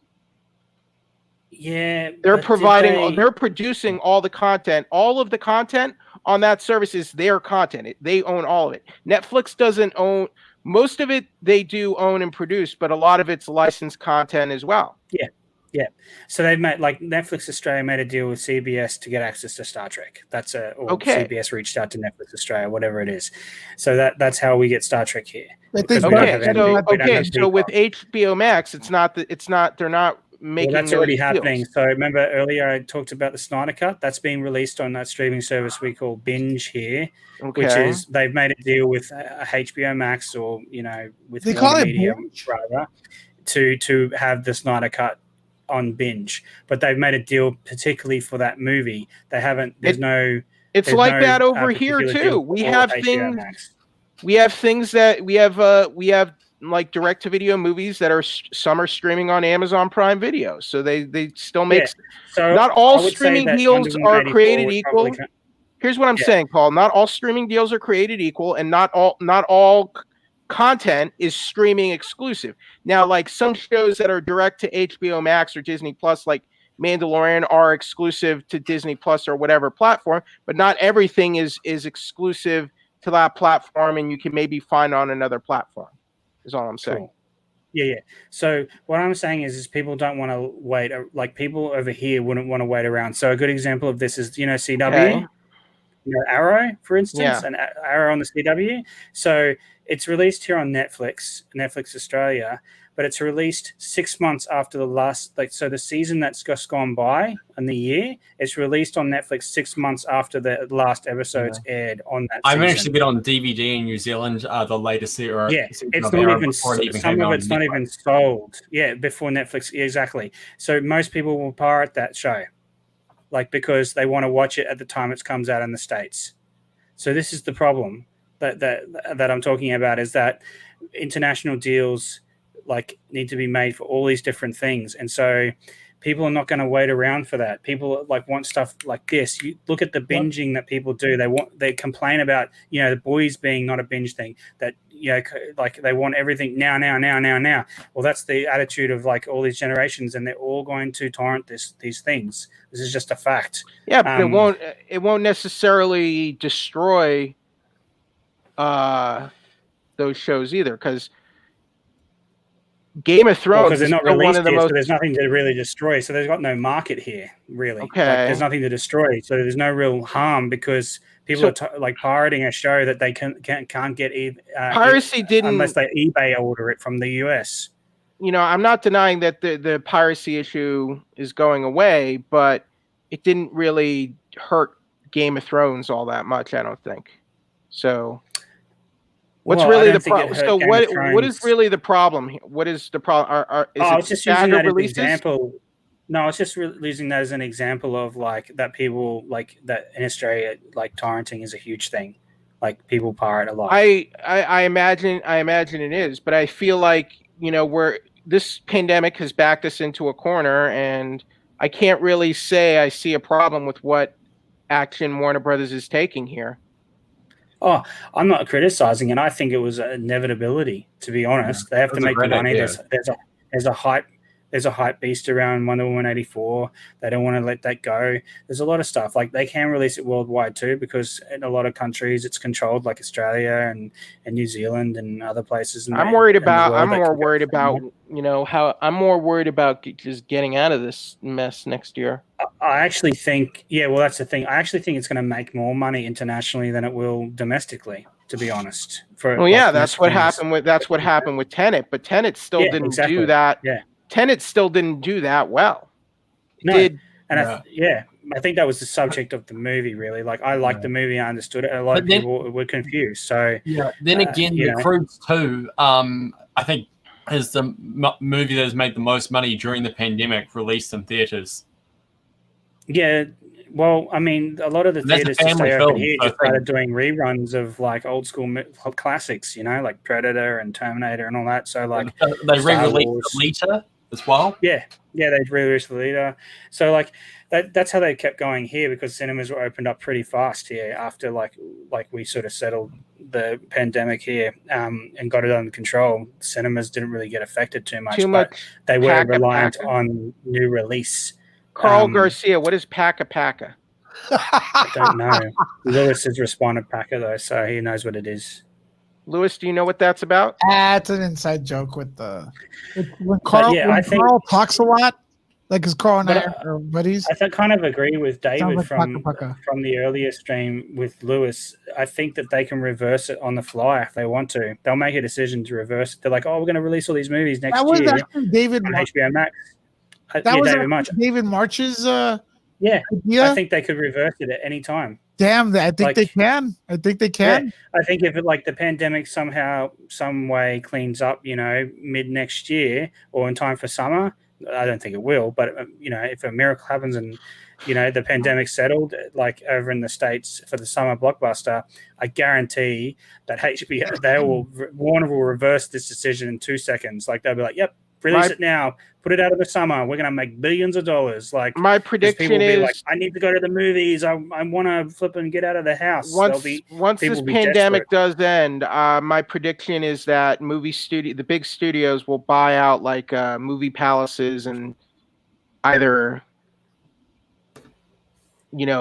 buy them out, own them, and present. Basically, studios are losing money too. Studios will release. Studios will own the theaters and release them there themselves. They'll release their big movies in their own theaters. Yeah, their own theaters. I don't know if they have the money to do that, man. Paramount certainly doesn't. Disney's lost a lot of money this year, having to push back their slate even for MCU is a lot of money lost, man. Like I don't think Universal has the dosh to do it either. They're not doing too well. Like I don't think anybody has the money to sort of buy up theater chains and like basically go, we're going to push our own movies through these theater chains. Paul, let me ask you a question. They can raise money. They can raise money. What's the weather over there now? Oh, it's hot as hell here. Like I'm in Queensland. In Australia, in August, what's the weather like? In August, it's winter. Okay, so we don't have a summer. Okay, so the reason you guys do. Is it cold though during this last summer? We have maybe a week or two of really cold weather, but we don't get snow or anything. Like here in Queensland, at least. I'm gonna go ahead and say that explains your very low COVID case scenario because we're cold right now. You know what I mean? Yeah, I don't know. I don't like. You think it's traveling with like the cold and stuff? I Well, don't know about that. well, viruses We had do really not- good government, especially my state government, really No, locked no, it I down understand, fast. dude. Trust me, dude. Trust me. People here are just brainwashed with the government. So I feel you with that. I agree. But the problem too, though, there's selective science, and the real science is the viruses do not like heat. Or Yeah, no, that's true. No, definitely, it has like a but lifespan. you know, the on political metal science, for like the political scientist here is close down every small business.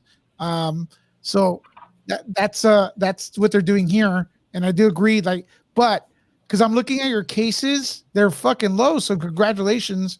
But the heat, I'm looking at the heat, the weather, and the peak of the time when you guys were at the worst was during cold weather. So yeah, well, that's also because like Victoria, which I consider to be one of the dumbest states in our country, they they did a lot of mismanagement. So our state government's very different to how your state governments do their thing, but like they wanted to keep stuff open, and what my state government did was basically like do the social distancing very fast in restaurants, etc. They made restaurants do like Uber Eats instead. They were very like fast on it, and PPE was a big thing. Like, so they like masks were a big thing straight away. I do see you guys did have so so the wave looks exactly like ours. It hit. Yeah, we had a big influx of people coming back from overseas. So, who were here's infected. the deal. But check this out. It started hard. You guys took it out, and then it went. You got a second surge, which was super high, like double the initial surge. Yeah, And then- not in Queensland, but like if you're talking about Australia wide, yeah, Victoria had a massive second wave, and that was because there was two quarantine buildings where like the cases were like supposed to be retained to, so people that were infected were supposed to self isolate and get over it basically, and then with medical care obviously, then be able to sort of move out of that place. What happens was one of the hotspots was one of the people that was supposed to be looking after the building, a guard or whatever, decided to have sexual relations with one of the infected people, and that's what started the second wave in Victoria. So yeah, that's why I call it the dumb state. But yeah, like so here in our state, we had 2 people come back from Victoria through Sydney to here and lie on federal documents to say they hadn't been to Sydney, which was a hotspot at the time. And so they came back with their COVID, and they managed somehow not to pass it to create hotspots here. We had almost a second wave in actually where I live. We had the second wave almost started in Ipswich.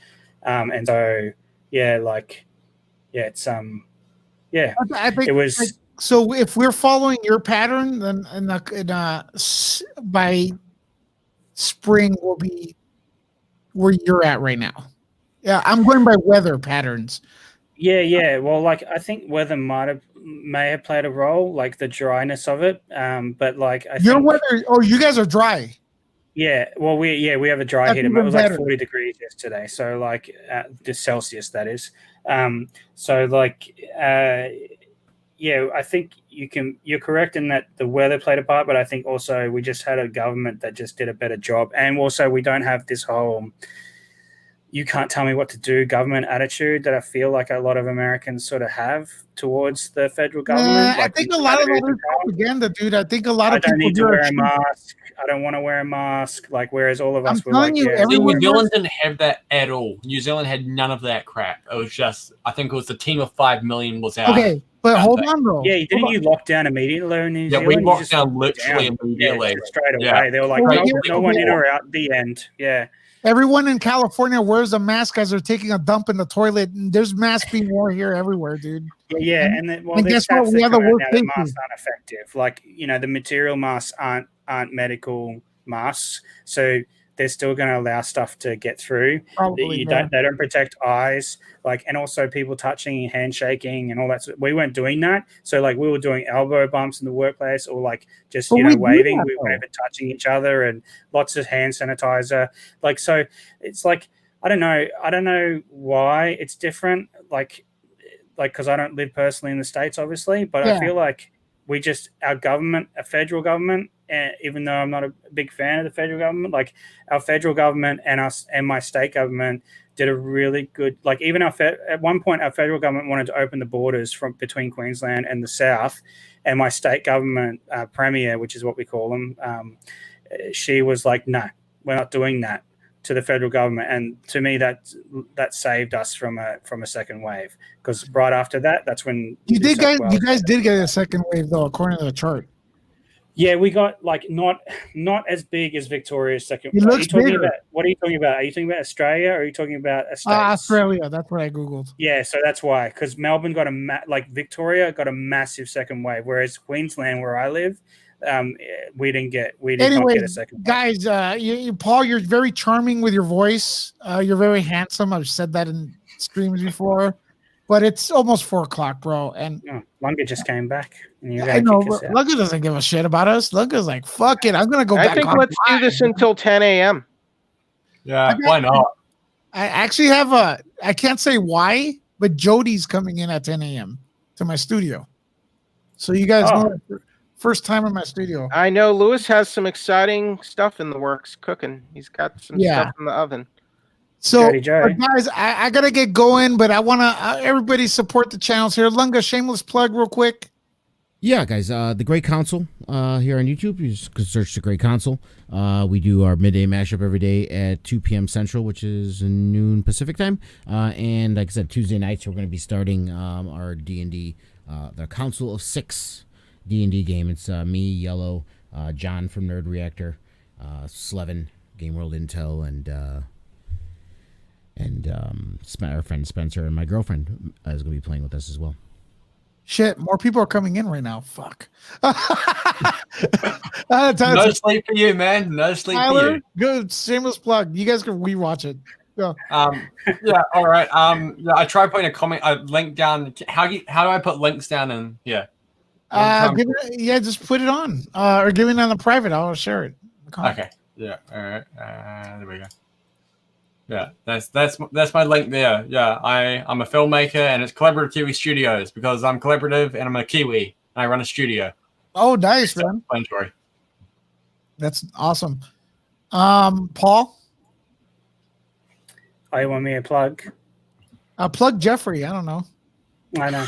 I'm Halogen. That name you see there that I picked that I shouldn't have picked because it's weird and not very catchy. That's my Twitch. That's my Twitter. That's my YouTube. And I'll be playing Cyberpunk 2077 at launch next week. And last but not least, Jeffrey Once Harris. again, I am the J to the E to the double F-ree. Jeffrey Harris. You can follow me on Twitter at Wheeljack83. And unlike Boba Fett, Din Djarin, and Jango Fett, I'm the only true Mandalorian here. And you will see by the end of this season. So tune in to the Nerd Report next week to find out why. Oh, yeah. Thank you. Next week's going to be off the hook because guess what? Whoever's directing next week's episode has 2 really good episodes to follow up on. So those are big shoes to follow, man. Anyways, my name is Kathleen Kennedy. Keep up the great work. Thank you for everything. Anyways, Screw my name is Kennedy. Screw Kathleen Kennedy. Follow me on Nerd Report. Follow me on Twitter at Nerdlecca. Ciao.